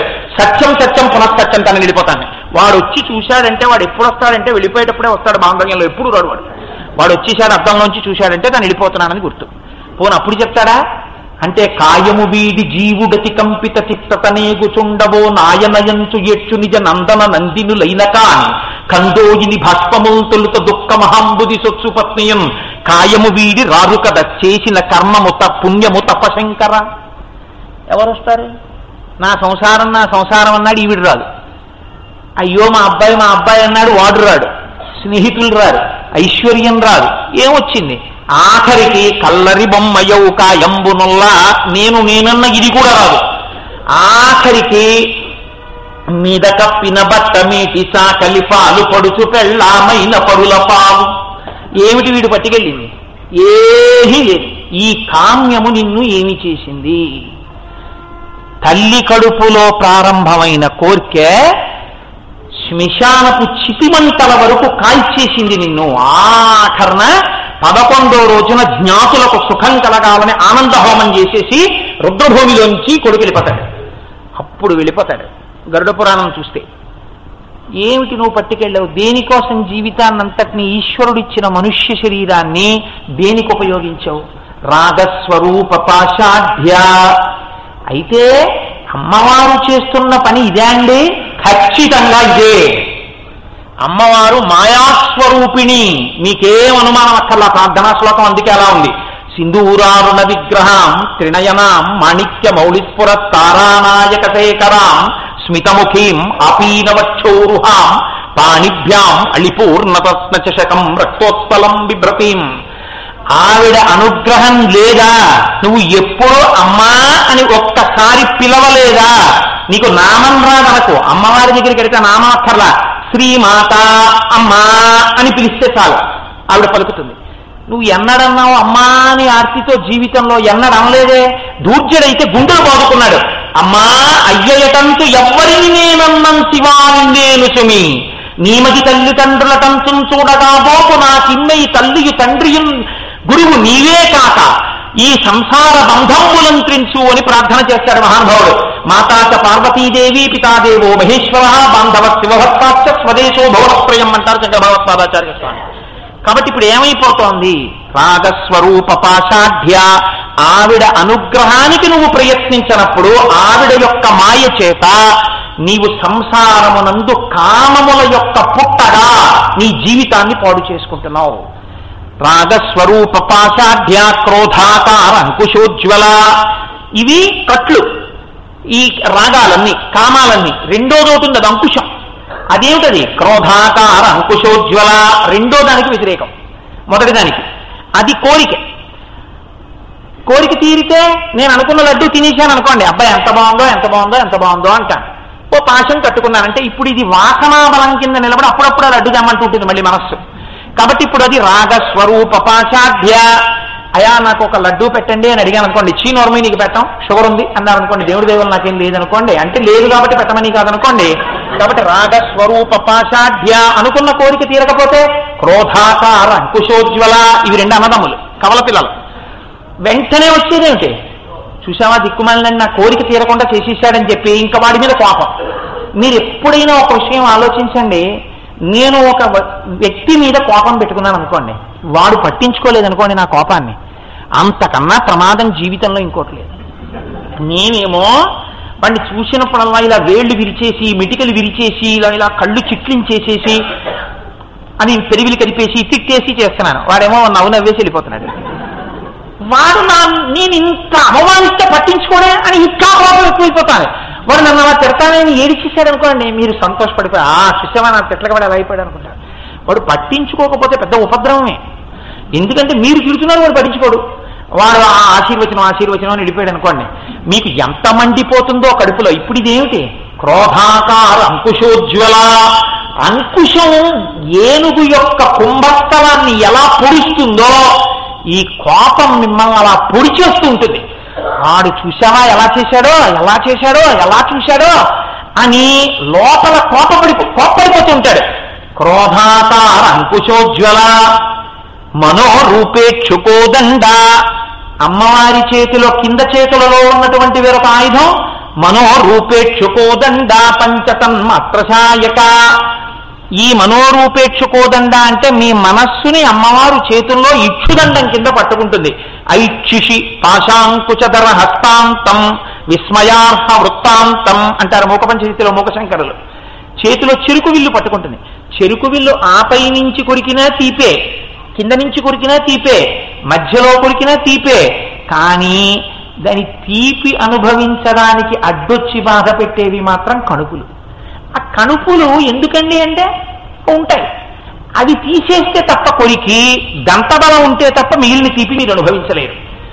మనస్సు కోరికలు కోరుతూనే ఉంటుంది, ఇది కూడా కొంచెం సహకరిస్తూ ఉండాలి. ఇవి కణుపులు. ఇప్పుడు మనం తుమ్మెదగా మారుతాం. పంచతన్మాత్రశాయక. అమ్మవారు 5 తన్మాత్రాలని చేతిలో పట్టుకుంది 5 పుష్పాలుగా.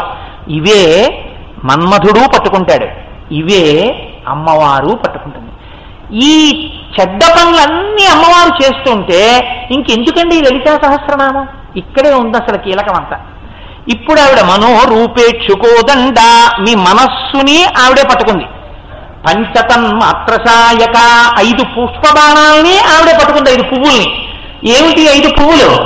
అరవిందము, అశోకము, కూటము, నవమల్లికము, నీలోత్పలము అని 5 బాణాలు. ఈ 5 బాణాలు వేటికి సంకేతాలు? శబ్ద, స్పర్శ, రస, రూప, గంధ. ఈ 5 తన్మాత్రలకి 5 పుష్పాలు సంకేతం. మీరు ఒక్క విషయం జాగ్రత్తగా గమనించండి. ఇక్కడ 5 పువ్వులు 5 తన్మాత్రలకి సంకేతం అన్నారు కదా. పువ్వుని చేత్తో పట్టుకున్నప్పుడు స్పర్శ ఆల్రైట్ ఒప్పుకుంటాం, ఎందుకంటే పువ్వు చక్కగా సౌకుమార్యంతో ఉంటుంది. పువ్వుని ముట్టుకుంటే అబ్బాయి ఎంత బాగుందో అనండి సుకుమారంగా అంటాం. కాబట్టి స్పర్శ, రస, అందులో రుచి ఉంది, పువ్వులో తేనె ఉంటుంది, కాబట్టి దాని యందు రుచి ఉంది, లేకపోతే తుమ్మెద రాదు కదా. శబ్ద, స్పర్శ, రస, రూప. మీ కంటికి ఇంపైనటువంటి రూపం పువ్వుకుంది, అందుకే పువ్వు ఎంత అందంగా ఉందో అంటాం. గంధ, దాని యందు మంచి వాసన ఉంది. శబ్ద, మరి 5వ తన్మాత్ర శబ్దం ఎక్కడుంది పువ్వుకి? మీరు దాన్ని ఎలా సంకేతిస్తారు? పువ్వు యందు 5ంటిని మీరు 5 తన్మాత్రల్ని చొప్పించి చెప్పాలంటే శబ్దమును పువ్వుకి ఎలా చెప్పగలరు అంటే పెద్దలు అంటారు, పువ్వులో ఉండేటటువంటి మకరందం కోసమే తుమ్మెద ఝంకారం చేస్తూ వచ్చింది. ఆ ఝంకారము కేవలము పువ్వు కొరకే. కాబట్టి ఆ తుమ్మెద యొక్క ఝంకారము పువ్వుదే. కాబట్టి శబ్దము పువ్వుకున్నదా లేదా? ఉన్నట్టే లెక్క. కాబట్టి శబ్ద, స్పర్శ, రస, రూప, గంధములనేటటువంటి 5 తన్మాత్రలు అమ్మవారు పట్టుకుంటుంది. ఇందుకే కంచిలో ఉండేటటువంటి అమ్మవారిని కామకోటి పీఠంలో ఉన్న అమ్మవారిని పిలుస్తారు. కామకోటి యందు కామాక్షి అని పిలుస్తారు. కోటి అన్న మాటకి హద్దు అని అర్థం. ఇప్పుడు చూడండి, మీరు కొంచెం జాగ్రత్తగా ఆలోచిస్తే మనం ఎంత చిత్రంగా ఈ లోకంలో మాయలో పడ్డామో మీకు అర్థమైపోతుంది. శబ్ద తన్మాత్ర. అమ్మవారు ఏం చేస్తుంది? శబ్దమునందు మీకు కొన్ని కోట్ల సుఖములను చూపిస్తుంది. నేను మీకు ఒక ఉదాహరణ చెప్తాను. శబ్దము అన్నది ఎక్కడి నుంచి ఎక్కడి వరకు ఉంటుందంటే, మీకు ఒక మంచి పాట ఉందనుకోండి, ఆ పాట వినడంలో మీకు కొంత సుఖం. అది జీవితంలో ఒక్క పాట మీదే ఉంటుందా?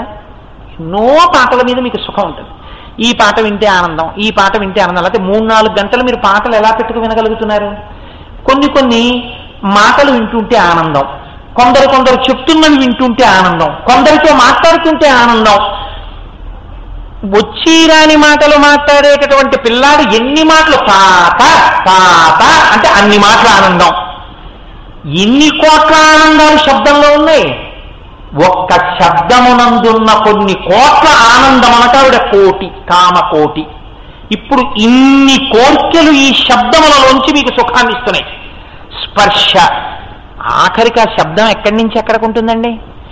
వీడు లోపల పూజ చేసుకుంటూ ఉంటాడు, కానీ ఆవిడ లేచిందో లేదో కాఫీ పెడితే ఇంకా మనం నీరాజనం ఇచ్చేద్దాం అనుకుంటుంటే కాఫీ ఈ గ్లాసులోంచి ఈ గ్లాసులోకి తురుపుతున్న శబ్దం చెవిలో పడింది అనుకోండి, నీరాజనం ఇచ్చేస్తాడు.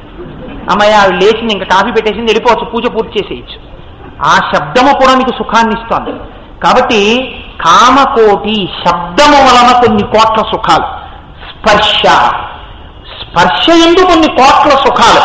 ఒక్కొక్క వస్తువుని ముట్టుకోవడంలో సుఖం, ఒక్కొక్క వస్తువు మీకు తగులుతుంటే సుఖం. ఫ్యాన్ వేశారనుకోండి, అమ్మయ్యా అంటాడు. ఫ్యాన్ పోయిందనుకోండి, అయ్యయ్యో అంటాడు. ఏమైపోయింది? ఆ గాలి తగిలితే సుఖం, తగలకపోతే దుఃఖం. నా కొడుకుని ముట్టుకుంటే సుఖం, పుత్రగాత్ర పరిష్వంగం మహానందం.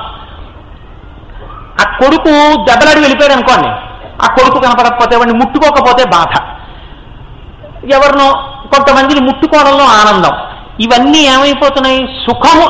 స్పర్శ ఎందు కొన్ని కోట్ల ఆనందములు. స్పర్శగా కామకోటి. రస. అసలు నేను దీని గురించి చెప్పక్కర్లేదు, అందరి స్వానుభవం ఉంది. ఎన్ని అసలు ఊరగాయలన్నవి ఎక్కడి నుంచి వచ్చాయండి?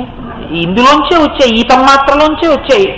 365 రోజులు దొరకవేమోనని నిలవ ఉండేటట్టుగా పెట్టుకోగలిగిన ప్రజ్ఞ రసములోంచే వచ్చింది. దాన్ని రుచులుగా అనుభవించవచ్చు. ఒక్క వంకాయని ఎన్ని రకాలుగా ఉండవచ్చు అని అడిగితే ఎన్ని రకాలో చెప్తే ఇవన్నీ చాలా బాగుంటాయి, చాలా బాగుంటాయి, చాలా బాగుంటాయి అన్నారు అనుకోండి మీరు. ఇన్ని కోట్ల సుఖాలు రసమునందున్నాయి. రూప. అసలు చెప్పలేం ఎన్ని కోట్లు. గంధ. వాసనలయందు ఎన్ని కోట్లు. ఇవన్నీ ఏమిటి? కామకోటి. శబ్ద స్పర్శ రస రూప గంధముల చేత ఇన్ని కోట్ల జీవులకు ఇన్ని కోట్ల సుఖాలు ఇప్పించగలిగినటువంటి శక్తి ఆవిడ చేతి యొక్క 5 బాణముల యందు ఉన్నది. ఈ 5 బాణములతో కొట్టి పడగొట్టేస్తూనే ఉంటున్నాడు. అంతే, పడిపోతూనే ఉంటారు జనం. చచ్చిపోయే వరకు ఈ 5 సుఖాల కోసమే తిరుగుతాడు. కాబట్టి ఏమైపోయింది? కామకోటి. ఎక్కడో ఒక్కడున్నాడు, వాడు దాటాడు. వాడిప్పుడు ఏ కామకోటి కడతాడో నేను మళ్ళీ దీన్ని తిరగే సమయం చేసినప్పుడు చెప్తాను. నేను మరిచిపోయినా మీరు జ్ఞాపకం చేయొచ్చు. మరి అలా అయితే చంద్రశేఖర పరమాచార్య స్వామి వారంతటి మహానుభావుడు కంచి కామకోటి అని చెప్పి ఆ కామకోటి పీఠానికి ఎందుకు ఆయన పీఠాధిపత్యం వహించారు? కామాక్షీదేవిని ఎందుకు పూజ చేశారు? మరి అదే కామకోటి అంటే అర్థమా? కేవలం సుఖములేనా? కాదు. మీరు చూడండి, ఇప్పుడు మీరు ఇవి మిమ్మల్ని ఎలా పడగొడుతున్నాయి అన్న విషయాన్ని మీరు అర్థం చేసుకున్నారు. ఇందులో రాగస్వరూప పాశాఢ్య హిత శత్రువు, క్రోధాకార అంకుశోజ్వల అహిత శత్రువు. తెలిసిపోతుంటుంది శత్రువు అని. మీ కోరిక తీరలేదు, అది మిమ్మల్ని బాధపెట్టేసింది. మనోరూపేక్షు కోదండ. ఇది ఎప్పుడు ఇంద్రియాలతో కోరికలు తీర్చుకుంటూ ఉంటుంది. కాబట్టి ఆశాంతం తీపి, కానీ కష్టపడుతూ ఉండాలి. అందుకని కణుపులు. పంచతన్మాత్రసాయక. ఈ 5 తన్మాత్రలతోటి మనస్సు అనేటటువంటి తుమ్మెద విహరిస్తూ సుఖాలను అనుభవిస్తుంటుంది లేచిన దగ్గర నుంచి. పంచతన్మాత్రసాయక. ఇది చెప్పేసి ఏం చేశారు వ్యాసుల వారు? వదిలిపెట్టేసి ఒక్కసారి మళ్ళీ అమ్మవారి యొక్క కాంతిని చెప్పారు. ఇక్కడుంది అసలు రహస్యం అంతా. ఇవి మిమ్మల్ని ఇలా ఎంతకాలం తిప్పగలవు?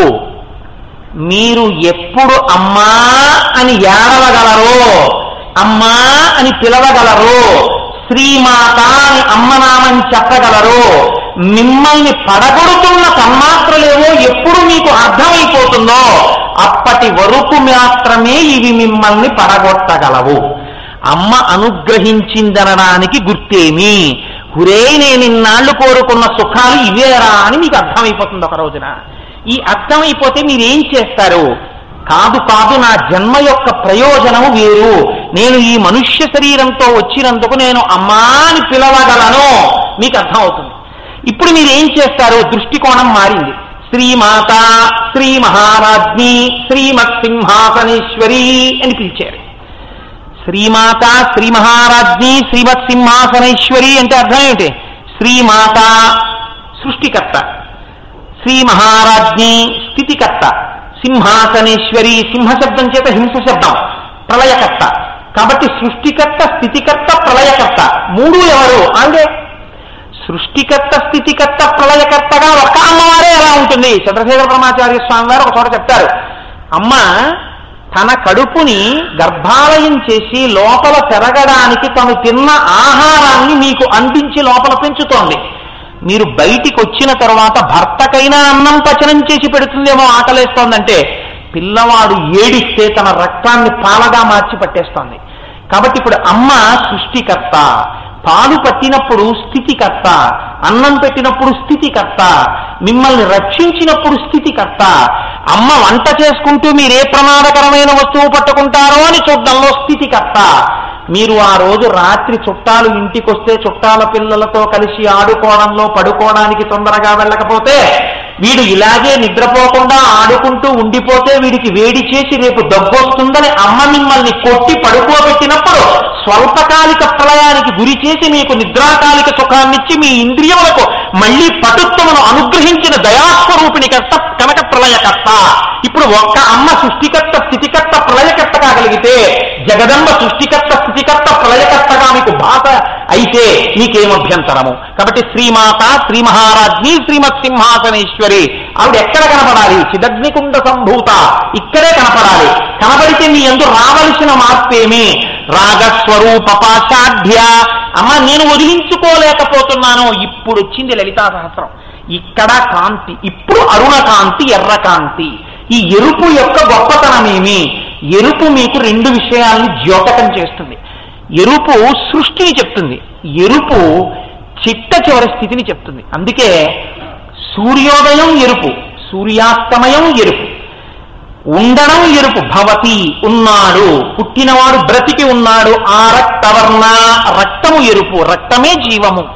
కాబట్టి ఎరుపు అన్నదంతా కూడా అమ్మవారి యొక్క అపారమైనటువంటి దయకు సంకేతము, ఈ బ్రహ్మాండముల యొక్క ఆవిర్భావములకు సంకేతము. అసలు ఏ కదలిక లేకుండా ఉండిపోయాడు ఈశ్వరుడు. అంటే తరంగములు లేనటువంటి చెరువు ఎలా ఉంటుందో అలా ఉన్నాడు పరమాత్మ ఒక రోజున. ఆయన మనస్సు యందు కదలికని కల్పించింది ఒక తల్లి, ఆవిడే పరాశక్తి. ఇప్పుడు ఆయన కామేశ్వరుడయ్యాడు. ఆయనకే ఒక కోరిక పుట్టింది, నేనే అనేక మగుదునుగాక. ఇప్పుడు ఆయనే నామరూపాత్మకంగా మారాడు. ఉన్నది బంగారమే, చెవిపోగులు చేయించుకున్నారు, కంకణాలు చేయించుకున్నారు, గాజులు చేయించుకున్నారు, ఉంగరాలు చేయించుకున్నారు, కేయూరాలు చేయించుకున్నారు, గొలుసులు చేయించుకున్నారు. ఇన్ని చేయించుకున్నా మీరు ఏది ఉండడం వల్ల చేయించుకున్నారు? బంగారం ఉండడం వల్ల చేయించుకున్నారు. ఇవేమీ లేవు, అన్నీ కరిగించేశారు. ఊళ్ళో దొంగలు ఎక్కువగా ఉన్నారండి, ఈ బంగారం అంతా ఇంట్లో పెట్టుకుంటే ప్రమాదం అని కరిగించి ఇంత ముద్ద చేసి తీసుకెళ్లి లాకర్లో పెట్టారు. ఇప్పుడు నామరూపములు లేకపోయినా బంగారం ఉందా లేదా? ఉంది. బంగారం లేదు, నామరూపాలు తీసుకురండి. ఆ బంగారం లేదండి, ఆ బంగారం లాకర్లోంచి తీయకుండా ఇంత పూర్వం నువ్వు కరిగించేశావు కదా, అవి మళ్ళీ నాకు గొలుసులు, గాజులు, చెవిపోగులు చెయ్యి అని మీరు అడిగారు అనుకోండి, ఆయన ఏమంటాడు? ఏదమ్మా మీరు కరిగించిన బంగారం పట్టండి చేసిస్తానంటాడు. అదే బంగారం ఎందుకంటే నేను బంగారం అడగట్లేదు, నామరూపాలుగా గొలుసులవి అడుగుతున్నాను. నీ మొహం ఇస్తా, నీ గొలుసులవి బంగారం, బంగారమే గొలుసులుగా ఉంది, బంగారం పట్ల గొలుసులు ఇస్తానంటాడు. గొలుసులుగా, గాజులుగా, చెవికుండలములుగా బంగారం ఉంటుంది. బంగారం లేకుండా నామరూపములుగా ఆభరణములు లేవు. ఈశ్వరుడు లేకుండా నామరూపాత్మకమైన జగత్తు లేదు. జగత్తు లేకపోయినా ఈశ్వరుడు ఉన్నాడు. జాయతే గచ్చతే ఇది జగత్తు, వచ్చి విడిపోయేదిగా జగత్తు ఉంటుంది. కానీ మూలాధారముగా బ్రహ్మము మాత్రము ఉండి తీరాలి.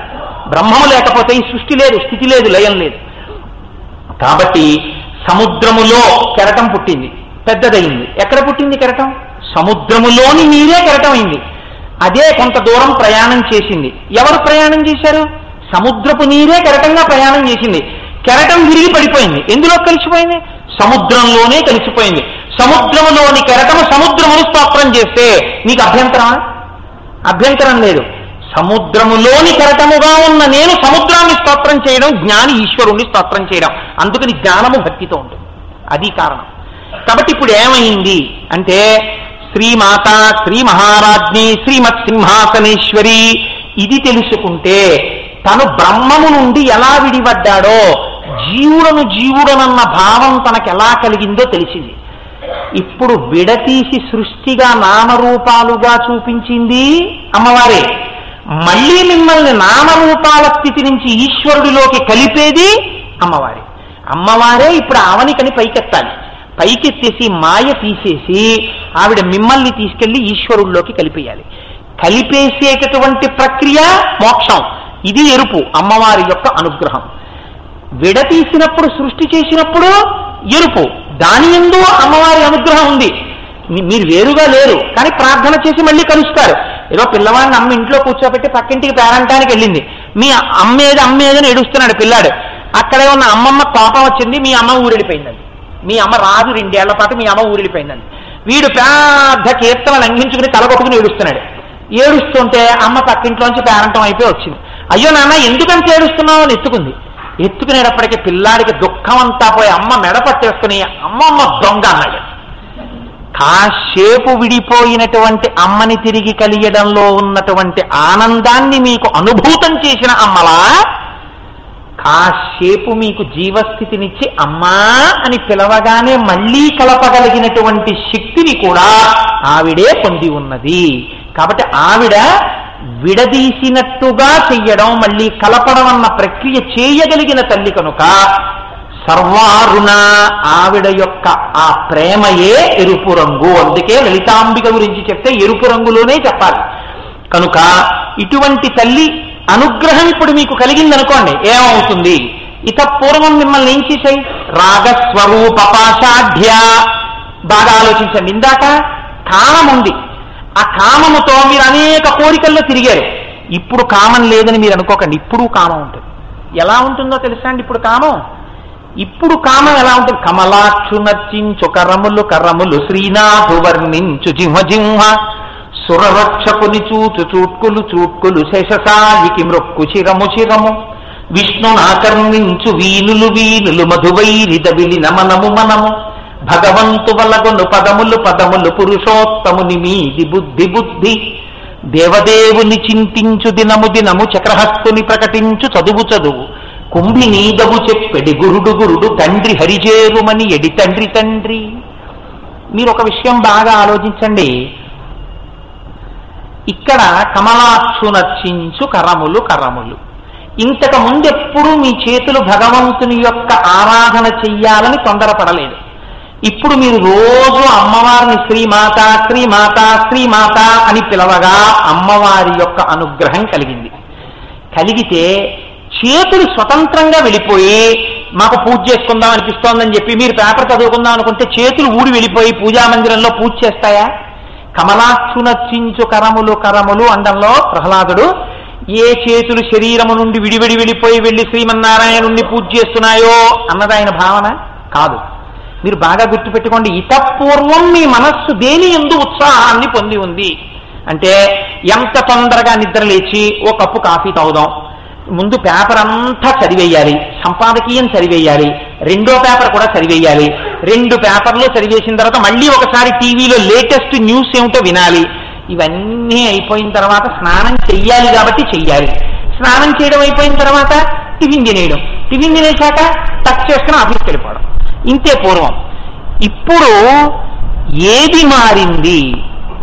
మీ చేతులు, మీ కాళ్ళు, మీ ఉత్సాహము ఇది కాదు మారింది, మీ మనస్సు మారినది. ఎలా మారినది అంటే, పూర్వం పేపర్ చదివేవాడు, ఇప్పుడు అంటాడు అర్థమైందండి, ఈ మనుష్య శరీరం మాత్రమే భగవంతుణ్ణి అర్చించగలదు. ఇది ప్రధాన ప్రయోజనం. కాబట్టి నేను తొందరగా వేళపట్టున సంధ్యావందనం చేసుకోవాలి.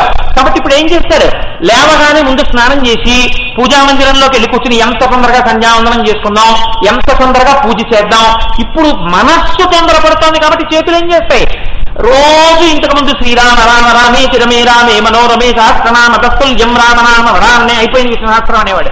ఇప్పుడేమంటున్నాడు, లేదు లేదు ఒక 5 రూపాయలు పెట్టి నీ తులసి దళాలు తెచ్చుకుని అక్కడ కూర్చుని విశ్వం విష్ణుర్వషత్కారో భూత భవ్య భవత్ప్రభు అని చదువుకుంటూ ఒక్కొక్క దళం వేస్తూ 1000 మాటలు తులసి దళాలు వేస్తుంటే నేను 1000 నామాలు పూర్తి చేసేటప్పటికి స్వామివారి పాదాలన్నీ తులసితో నిండిపోతే అబ్బా నేను చూడాలనుకుంటున్నాడు. ఇప్పుడు చేతుల ఉత్సాహం పొందినవి చేతులతో సేవ చెయ్యాలని ఉత్సాహం పొందింది, మనస్సు పొందింది ఉత్సాహం, చేతులు పూజ చేశాయి. కమలాక్షు నర్చించు కరములు కరములు శ్రీనాథు వర్ణించు జిహ్వ జిహ్వ. ఇంతకు ముందు ఉందా నోరు, కానీ అది ఎప్పుడు పనికి మాలిన మాటలు మాట్లాడడానికే ఉత్సాహం. ఇప్పుడేమంటోంది, ఎందుకండి ఆ పనికి మాలిన పుల్లు, ఈశ్వరుడు గురించి మాట్లాడతానంటోంది. కాబట్టి ఇప్పుడు ఎక్కడ వచ్చింది ఉత్సాహం, మనసులో వచ్చింది. ఇప్పుడేమంటాడు, ఎప్పుడు భగవంతుడి గురించి మాట్లాడుతుంటాడు. ఇక పూర్వం ఎప్పుడు ఏం వినేవాడు, ఏవో పాటలు వింటుండేవాడు, టీవీ వింటుండేవాడు. ఇప్పుడేం వింటున్నాడు, అబ్బాయి ఏదో ఆయనకి తెలుసో తెలీదో ఏవో 4 మంచి మాటలు చెప్తున్నాడు కదా, వెళ్ళి వింటానని కూర్చుని వింటున్నాడు. ఇప్పుడు ఎక్కడైనా ఏవైనా ఎవరైనా పెద్దలు చెప్పినవి దొరికాయంటే తాను తెచ్చుకు పెట్టుకు మరీ వింటున్నాడు, పుస్తకాలు చదువుకుంటున్నాడు. ఏమైపోయింది, ఇవాళ ఒక్కరోజు భగవంతుణ్ణి స్మరించలేనంతగా సంసారమనంత మగ్నమైతే ఇవాళ నేను చచ్చిపోయిందంతో సమానం అంటున్నాడు. భగవంతుని యొక్క విస్మరణము మరణము కనుక ఒక్క క్షణం ఈశ్వర చింతనం చేయలేదంటున్నాడు. ఇతపూర్వం అసలు అదే జీవితం అన్నాడు. ఇన్ని మార్పులు దేని ఎందొచ్చాయి, మనస్సునందొచ్చాయి. మనస్సు ఒక్కటి మారింది. ఎందుకు మారింది, శ్రీమాత అని నువ్వు పిలిచావు. ఇప్పుడు అమ్మవారు ఏం చేసింది, మిగిలిన పాఠాన్ని వదులు చేసి తీసేసి హాయిగా పిల్లలతో ఉన్నాడు. తను పట్టుకోవలసింది పట్టుకున్నాడు. పిల్లలు వృద్ధిలోకి వస్తున్నారు. ఈ పూర్వం ఏమనేవాడు, మా అబ్బాయి అదైపోవాలి, మా అబ్బాయి ఇదైపోవాలనేవాడు. ఇప్పుడేమంటాడు, ఈశ్వరానుగ్రహం అమ్మవారు ఉందండి, ఆవిడ చూస్తుంది, ఆవిడ ఏమవ్వాలో అమ్మవారికి తెలుసు. వాడు ఏదైతే నేను ఆనందాన్ని పొందగలనో అది తల్లి చేయగలదు అంటాడు ఇప్పుడు. కాబట్టి ఇప్పుడు ఏమవుతుంది, తాను అన్ని ఈశ్వర ప్రసాదంగా అనుభవిస్తాడు. ఈ పాశాలన్నీ పోయాయి. ఏ పాశం పడింది మెల్ల, ఇప్పుడు భక్తి పాశం వేసింది. ఇప్పుడు రుణాత్మక విలువ పోయింది, ధనాత్మక విలువ వచ్చింది.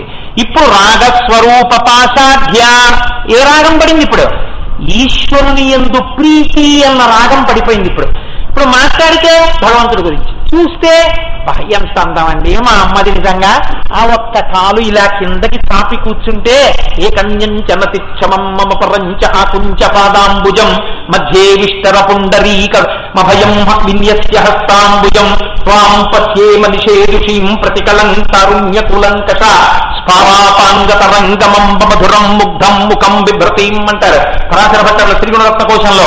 అమ్మా నేను వస్తున్నాను పువ్వులు పట్టుకునని, నువ్వు ఇలా పద్మాసనం వేసు కూర్చుంటే నీ 2 పాదాలు నాకు కనపడవని నేను పువ్వులు వెయ్యడానికి వీలుగా నా యందు కారుణ్యమూర్తివై ఒక కాలు చాపావా అమ్మా, నా మీద ఎంత కారుణ్యమమ్మా నీకు అంటారు. ఇప్పుడు ఏం చూస్తున్నాడు, ప్రతిదానిలో అమ్మవారి కారుణ్యాన్ని చూస్తున్నాడు. గడ్డి పరక కనపడితే దానిలో ఉన్న ఆకుపచ్చతనంలో అమ్మవారు ద్యోతకమైంది. కావ్యకంత గణపతి మనకి ఉమాసహస్రంలో. కనుక ఇప్పుడు ఎక్కడ దర్శనం అవుతోంది, అంతటా అమ్మవారే దర్శనం అవుతోంది. ఇప్పుడు ఏమైపోయింది, రాగస్వరూప పాశాఢ్య. ఇప్పుడు ఈయన మీద ఏ పాశ ఉంది, భగవంతుని యందు భక్తి అనబడేటటువంటి పాశ ఉంది. కాబట్టి రాగస్వరూప పాశాఢ్య క్రోధాకార అంకుశోజ్వల. ఇప్పుడు కోరిక మారిపోయింది. ఇప్పుడు కోరిక ఏమిటి, అబ్బా ఎప్పుడెప్పుడు ఈశ్వరుణ్ణి సేవిద్దామండి, ఎప్పుడు ఒక్కసారి కంచి పెడతానండి, ఎప్పుడు ఆ కామాక్షి అమ్మవారిని చూస్తానండి, కామాక్షి అమ్మవారికి అభిషేకం టికెట్ నాకు ఏమైనా దొరుకుతుందా అండి, ఏమండి వెంకటాచలంలో ఒక్కసారి వస్త్రాలంకార సేవ నేను చూడగలనా, ఆ టికెట్ దొరుకుతుందా, నేను ఒకసారి వెంకటాచలం వెళ్ళాలి. ఇప్పుడేమైపోయింది మనస్సు, పూర్వపు ఉత్సాహం చచ్చిపోలేదు, ఈశ్వరార్చన ఎప్పుడు మారిపోయింది. ఇప్పుడు కామకోటి మారింది. ఏం మారింది, భగవదార్చన యొక్క ప్రీతి వలన కలుగుతున్నటువంటి సుఖముల యొక్క కోటి. అమ్మవారి యొక్క మాటలు వినడం శబ్దము కామకోటి, స్పర్శ మా అమ్మ పాదాలు ముట్టుకోవాలి కామకోటి, రస అమ్మవారికి నైవేద్యం పెట్టిన తేనె పుచ్చుకోవాలి రస, రూప మా అమ్మని లలితా సహస్రం చదువుతూ లోపలే దర్శనం చెయ్యాలి. రూప గంధ, నా అమ్మ పాదాల మీద పెట్టి తీసినటువంటి పుష్పాన్ని నా తల మీద పెట్టుకోవాలి. గంధ ఇప్పుడు ఏమైపోయింది, మారిపోయింది. రాగస్వరూపపాసాధ్య, మీరు ఇది బాగా జ్ఞాపకం పెట్టుకోండి. ఒక దొంగవాడు కత్తి పట్టుకుని మిమ్మల్ని తరువుకుంటూ వస్తున్నాడు, మీరు పరిగెడుతున్నారు. ఇప్పుడు ఈ పరిగెడుతున్న మీ మీదకి దొంగవాడు కత్తి విసిరాడు. మీరు అకస్మాత్తుగా ఎదురుగుండా ఉన్నటువంటి రాయి తొందరని కింద పడ్డారు. మీకు తగలవలసినటువంటి కత్తి పక్కకెళ్ళి ఏ చెట్టుకో తగిలి కింద పడింది. మీకు పెద్ద దెబ్బ తగలలేదు. ఇప్పుడు మీరు ఆ కత్తి మీరు పట్టుకున్నారు. ఈ కత్తి మీరు పట్టుకోగానే ఎవరు పరిగెడతారు? కచ్చెట్టుకు మీరు పరిగెడతారు. ఇప్పుడు మీరు కత్తి పట్టుకోగానే దొంగ పరిగెడతారు. కత్తి యొక్క స్థానం మారింది. దొంగ చేతిలో ఉంటే మీరు పరిగెత్తారు, మీ చేతిలో ఉంటే దొంగ పరిగెత్తాడు. ఇతపూర్వం రాగమన్న పాశం మీరు తగిలించుకుంటే మళ్ళీ జన్మలిచ్చారు. ఇప్పుడు అమ్మా అని పిలవగానే ఆ పాశం మీ మెడలో పడింది, దొంగలు పరిగెడుతున్నారు. ఇప్పుడు మీకు శబ్దస్పర్శ రసరూప గంధములు మీ శత్రువులు కావు, ఈశ్వరార్చన నైపుణ్యముగా మారిపోయాయి. కాబట్టి రాగస్వరూప పాశాధ్య క్రోధాకార అంకుశోజ్వల. ఇప్పుడు పూర్వంతా ఏంటి, ఏదో కోరిక తీరకపోతే కోపం. ఇప్పుడు ఎలాంటి కోపం ఏంటండి, దిక్కుమాలిన కోపం. నాకు ఎంత సాధన చేసినా ఎప్పుడో అప్పుడు గబుక్కుని కోపం వచ్చేస్తుందండి. ఇంకా కోపం వచ్చేసిందంటే ఒళ్ళు మర్చిపోతాను, ఏదో అనేస్తాను. నాకు ఈ కోపం ఎప్పుడు పోతుందండి అసలు అంటాడు. దేని మీద కోపం? కోపం మీద కోపం. ఇప్పుడు ఇదేమైంది, ఉత్తమ కోపం అయిపోయింది. క్రోధాకార అంకుశోజ్వల, ఇదే విశ్వామిత్రుడి జీవితం. ఇప్పుడు క్రోధం మీద క్రోధం అయింది. ఇప్పుడు కోపం మీద కోపం మిమ్మల్ని ఉద్ధరిస్తోంది, మార్చేసింది అమ్మవారు. క్రోధాకార అంకుశోజ్వల మనోరూపేక్షుకోదండ పంచతన్మత్రసాయక. ఇందాక చెప్పాను కదా, శబ్దస్పర్శ రసరూప గంధముల ద్వారా అమ్మవారిని అర్చించి ఐహికమైన సుఖములను విడిచిపెట్టాడా? ఏమీ విడిచిపెట్టక్కర్లేదు. ఇది వైరాగ్యం అంటే. వైరాగ్యం అంటే భక్తి భావన కలగగానే ఈ బట్టలు ఇప్పేసి ఇంకో బట్టలేవో ఒకటి పారిపోక్కర్లేదు.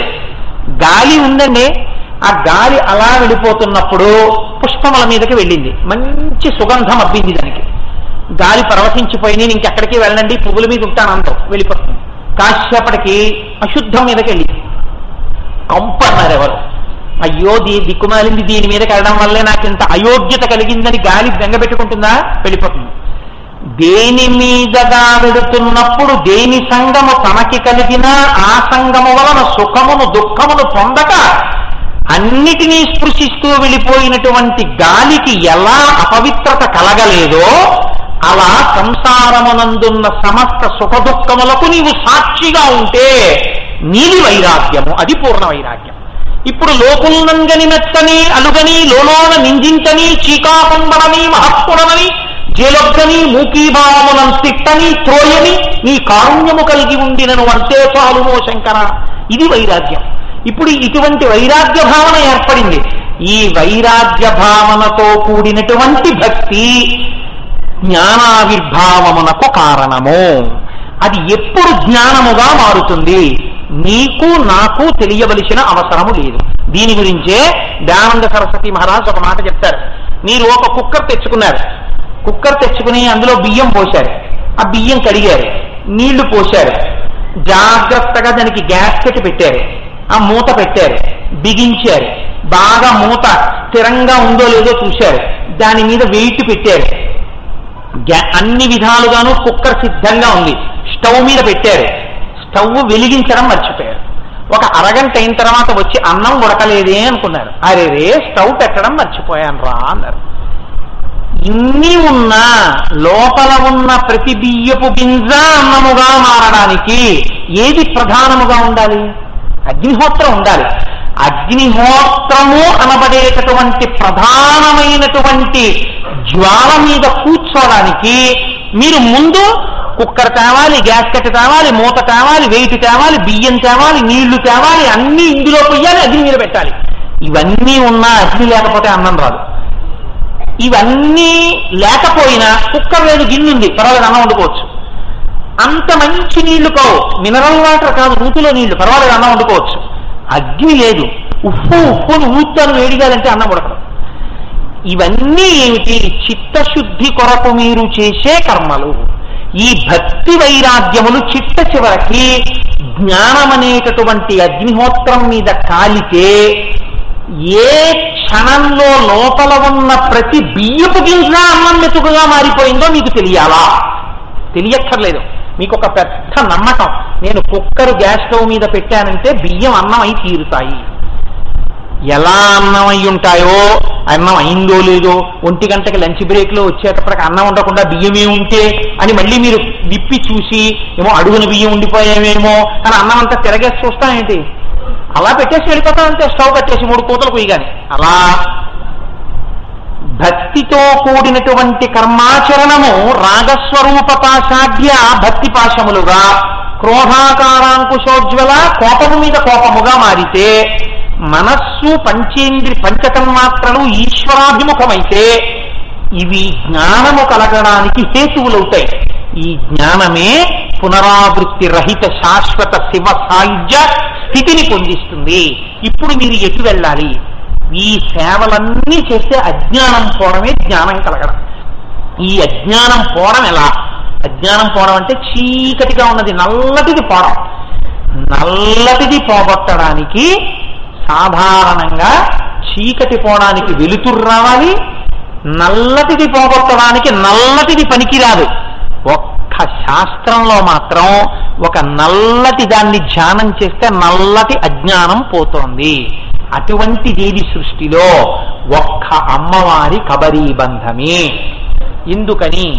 అమ్మవారు ఇలా కూర్చునున్నప్పుడు మీరు అభిముఖంగా వచ్చి నమస్కరిస్తారు తప్ప వెనక్కి వెళ్ళరు. అమ్మవారి కబరీబంధం మీకు ఎలా కనపడుతుంది? పైగా కిరీటం పెట్టేసి ఉంటుంది, పూలు అలంకరింపబడి ఉంటాయి. అమ్మవారి కబరీబంధ దర్శనము కేవలము ధ్యానమునందు మాత్రమే కనపడుతుంది తప్ప బాహ్యంలో నేను అమ్మవారి కొప్పు చూస్తానంటే ఎవ్వరికీ అమ్మవారి కొప్పు కనపడదు. పూర్తిగా ఎప్పుడు చూడగలరు?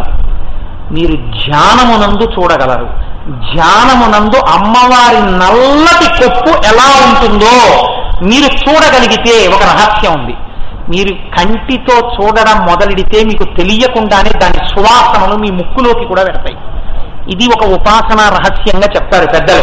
అందుకే శంకరాచార్య వారు సౌందర్యలహరిలో ధునోద్భాంతం తొలిత దళితేందీవరవనం ఘన స్నిగ్ధ శ్లక్షణం చికుర నికురంబం తవ శివే యదీయం సౌరభ్యం సహజముపలబ్ధం సుమనసో వసంతస్మిన్ మన్యే బలమధన వాటీ విటపినాం అంటారు. నల్ల తుమ్మెద, నల్ల తామర పూల తండ ఎలా ఉంటుందో అమ్మవారి జుట్టు అలా ఉంటుంది. ఏమండి మీరు అలా అంటారు, కానీ శంకరాచార్యులు వారు రచించారని మాకు అనుమానం. మరి లలితా సహస్రంలో అమ్మవారికి పూర్వజ అని ఒక నామం ఉంది కదా. పూర్వజ అంటే ఈ సృష్టి అంతా ఎప్పుడు వచ్చిందో అంతకన్నా ముందు పుట్టింది ఆవిడ. మరి ఆవిడ జుట్టు నల్లగా ఎలా ఉంటుందండి? తెల్లబడాలి కదా, తెల్లగా ఉండదా ఆవిడ కొప్పు? కాలమునందు పుట్టినవి కాలమునందు వెళ్ళిపోతాయి.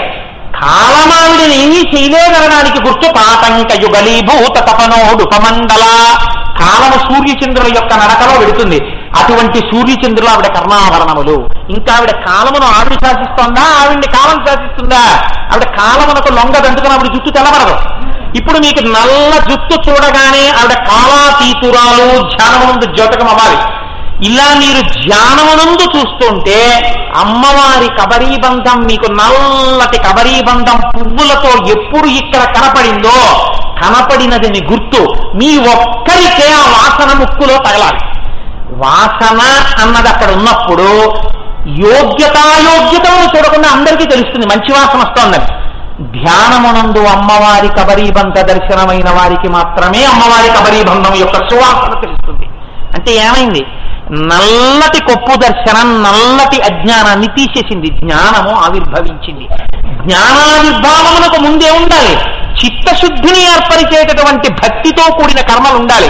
అందుకని ముందే ఉండాలి రాగస్వరూప పాశాఢ్యా క్రోధాకార అంకుశోజ్వల మనోరూపేక్షుకోదండా పంచతన్మాత్రసాయక. ఇప్పుడు అమ్మవారే మనని ఈశ్వరునిలో కలపగలదన్నటువంటి రహస్యం మీకు తెలిసింది. ఇది నిజారుణ ప్రభాపూర మధ్య బ్రహ్మాండ మండల. ఆవిడ యొక్క అనురాగంలో, ఆవిడ యొక్క ప్రేమలో ఈ బ్రహ్మాండములన్నీ మునిగిపోయి మీకు దర్శనమవుతున్నాయి. కాబట్టి ఇప్పుడు ఏం చేస్తున్నారు? ఆవిడ యొక్క ప్రేమ మీకు ద్యోతకం కాగానే ఆ కబరీబంధాన్ని ధ్యానం చేస్తున్నారు. నిజంగా లలితా సహస్రం వచ్చింది, ధ్యానంలోకి వెడుతున్నాడని గుర్తేమి? గబ గబ గబ గబ లలితా సహస్రం చదివాడంటే వాడికి ఏమీ తెలియదని గుర్తు. కళ్ళు మూసుకుని చదువుతుంటే ఎక్కడో ఒక చోట లక్ష రోమలతాధారతాకమున్నేయ మధ్యమ అని చదువుతున్నాను అనుకోండి, అమ్మవారి సన్నటి నడుము కనపడితే, సాముద్రిక శాస్త్రం జ్ఞాపకానికి వస్తే, ఇన్ని బ్రహ్మాండములకు తల్లి యొక్క నడుము ఎందుకంత సన్నగా ఉంటుందని శాస్త్రం చెప్పిందో మీకు ద్యోతకమైతే, మూక పంచతికి రహస్యం మీకు అర్థమైతే, మీరు ధ్యానం చేస్తుంటే మీకు కొత్త కొత్త విషయాలు ద్యోతకం అవుతూ ఉండాలి. అలా ఎవరికి ద్యోతకం అయ్యాయో వాళ్ళు అనుభవించారని గుర్తు. ఇదే ఒకరికన్నా ఒకరు అనుభవించారు. మూక పంచశతిలో మూక శంకరులు ఒక అద్భుతమైన దర్శనం చేశారు. అందులో ఆయన అంటారు, కలమంజుల వాదనమిత గలపంజర శుకగ్రహ ఉత్కంఠ్యాత్ అంబరద నంబరతే బింబఫలం శంబరారినాన్యస్తం అంటారు. ఎంత గొప్ప రహస్యమో చూడండి, ఎంత ధ్యానం చేశారు. మన్మధుడి వాహనం చిలుక. ఒక రోజు పొద్దున్న ఆయన బయటికి వచ్చి వాహనం కోసం చూసుకున్నాడు. వాహనాలంటే మన కార్లల్లో స్కూటర్లలో ఉండవు, అవి వాహనాలంటే ఎప్పుడూ ప్రభువు కోసం ఎదురు చూస్తూ ఉంటాయి, అంతేకాని టైర్ పంక్చర్ అయిపోయి అలా ఉండవు. అందుకని చిలుక ఎప్పుడూ మన్మధుడి కోసం చూడాలి. చిత్రం ఏమిటైందంటే వాహనం ఎవరిని వహించాలో వారి కోసం నిరీక్షించాలి. ఇక్కడ వాహి అంటే వాహనము మీద కూర్చోవలసిన వాడు వాహనాన్ని వెతుక్కుంటున్నాడు. చిలక కనపడలేదు. అయ్యో ఏమైపోయింది నా వాహనం, నా చిలక కనపట్టలేదేమిటని వెతుక్కుంటూ తిరుగుతున్నాడు. నా చిలక బాగా మాట్లాడుతుంది కూడా, మన్మధుడి చిలుక. అందుకని ఏది నా చిలక, ఏది నా చిలక అని ఓ చిలుక ఓ చిలుక నడుచుకుంటూ వెడుతున్నాడు. ఎక్కడో మన్మధుని యొక్క చిలుక యొక్క పలుకులు వినపడ్డాయి. అమ్మా నా చిలక దొరికిందిరా అనుకున్నాడు. ఇప్పుడు శబ్దాన్ని బట్టి వెళ్ళాడు, తన చిలక పలుకులు ఎక్కడ వినపడుతున్నాయో. ఎక్కడికి వెళ్ళాడు? అమ్మవారు కూర్చున్న సింహాసనం ఉన్న దగ్గరికి వెళ్ళాడు. దూరంగా అమ్మవారు కూర్చునుంది. ఇక్కడికొచ్చి తను నిలబడ్డాడు. అమ్మవారు మాట్లాడుతుంటే తన చిలక పలుకులే వినబడుతున్నాయి. అంటే ఇప్పుడు తన చిలక ఎక్కడుంది? తన చిలక అమ్మవారి యొక్క కంఠమన్న పంజరంలో ఉంది. పెద్దవాళ్లతో వ్యవహారం, అమ్మ నా చిలకని నీ కంఠంలో దాచేశావమ్మా అన్నారనుకోండి, అని ఇలా ఉందనుకోండి, లేనిపోను గొడవ. ఆవిడికి త్రినేత్రం ఉంది. శంకరుడు ఒక్కడి సొత్తు కాదు త్రినేత్రం, త్రినేత్రం ఇద్దరి సొత్తు. అందుకని ఇప్పుడు ఏమైంది అంటే ఆవిడ మూడో కన్ను తెరిస్తే ఆవిడ ఎప్పుడు తెరవలేదు, కారుణ్య రూపిణి కనుక. అప్పుడు ఒకసారి పరమేశ్వరుడితో మూడో కన్ను తెరిపించుకున్నాడు. ఇప్పుడు మళ్ళీ ఎందుకు వచ్చిన గొడవ? లేకపోతే ఏమిట్రమ్మా ఆవిడ మీద అంత నిందలేస్తున్నావు మళ్ళీ ఆయనే వచ్చి తెరిస్తే? అందుకని ఇప్పుడు అమ్మ నా చిలక నీ కంఠంలో ఉందమ్మా అని అనలేడు. అందుకని ఇప్పుడు ఏం చేశాక వచ్చి అలా నించున్నాడు. తన చిలక ఉంది లోపల. కలమంజుల భాగనమిత గలపంచర సుఖగ్రహౌత్కంఠ్యాత్. ఎలాగైనా చిలకని బయటికి తెప్పించుకోవాలి. ఇదిగో నా చిలకని చెప్పాలి. అమ్మ నీ కంఠంలో ఉన్నది నా చిలకేనమ్మా అని చెప్పాలి. చెబితే చిలక బయటకు వచ్చేస్తే ఇదిగోనమ్మా ఇది నా చిలకమ్మా అంటే పోనీ ఆవిడ అలాగా నా కంఠంలో దూరిపోయింది అమ్మ పట్టుకుపో అందనుకోండి. పోనీ అమ్మ నువ్వే ఎత్తుకెళ్ళావు అనక్కర్లేదు, చిలక దొరికింది అంతే చాలు, పట్టుకుపోవచ్చు, గొడవ వదిలిపోతుంది. కానీ ఇప్పుడు ఆ చిలకని బయటికి రప్పించడం ఎలా? ఓ చిలుక అని పిలుద్దాం దగ్గరికి వెళ్ళంటే ఆవిడ మాట్లాడుతోంది. ఆవిడ మాటలు చిలుక పలుకులే, మన్మధుడి చిలుక పలుకులు వస్తున్నాయి లోపల నుంచి. బాగా ఆలోచించాక ఆలోచించి చిలుకని బయటికి రప్పించడానికి ఒక్కటే మార్గం ఉంది. ఏమిటా మార్గం? ఎర్రటి దొండపండు అక్కడ పెడితే చిలక గుబుక్కును బయటికి దూకుతుంది.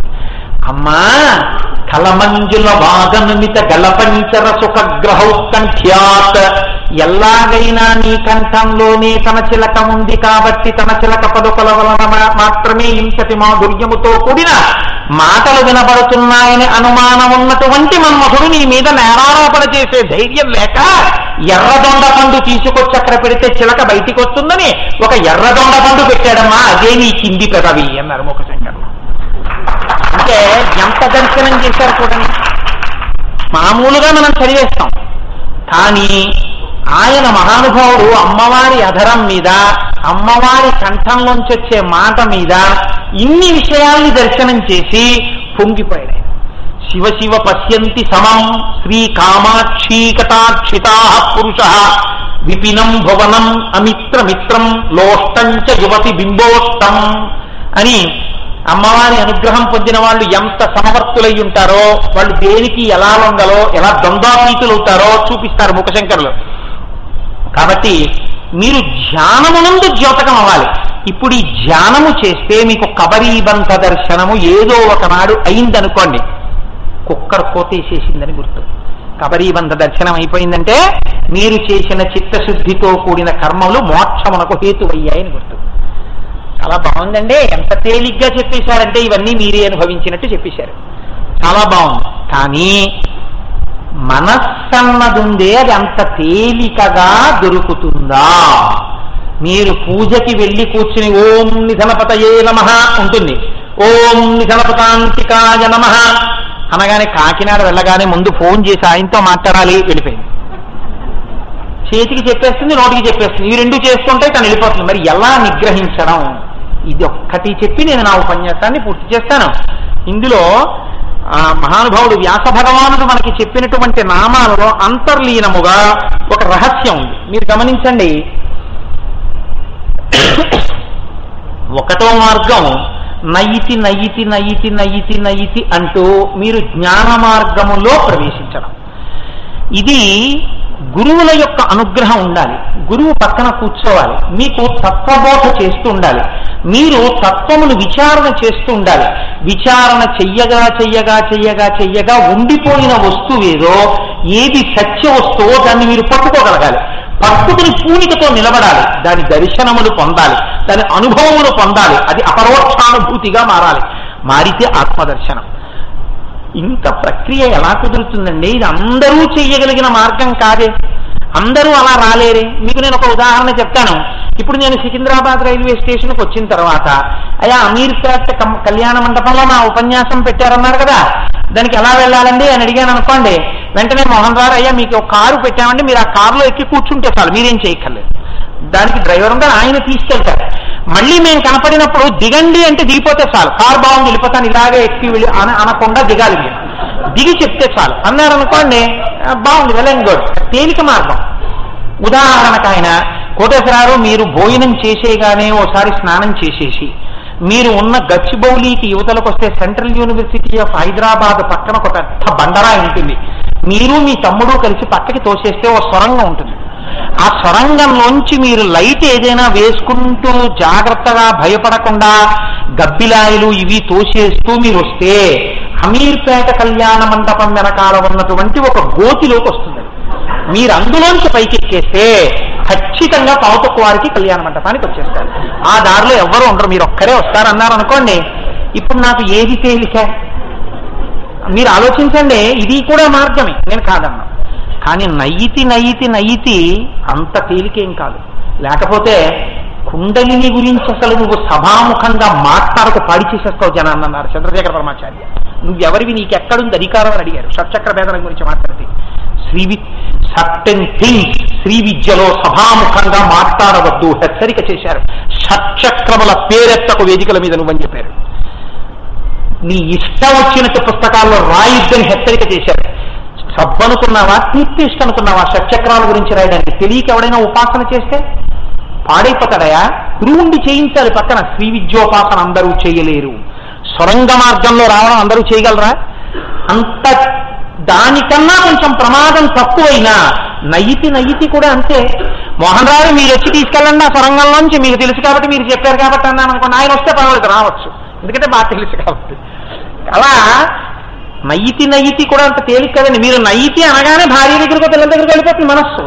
దాన్ని ఎలా మీరు పట్టుకుంటారు? అసలు మీరు పటకారని మీ చేత్తో పట్టుకోవాలి తప్ప పటకారం మీ చేతిని ఎలా పట్టుకుంటుంది?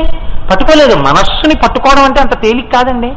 కానీ మీరు ప్రయత్నించగా మనస్సుకు ఆ బలహీనత ఉన్నది, లొంగేస్తుంది. నేను మొన్ననేలా ఉంది భాగవతం చెప్తే ఒక ఉదాహరణ కూడా చెప్పా.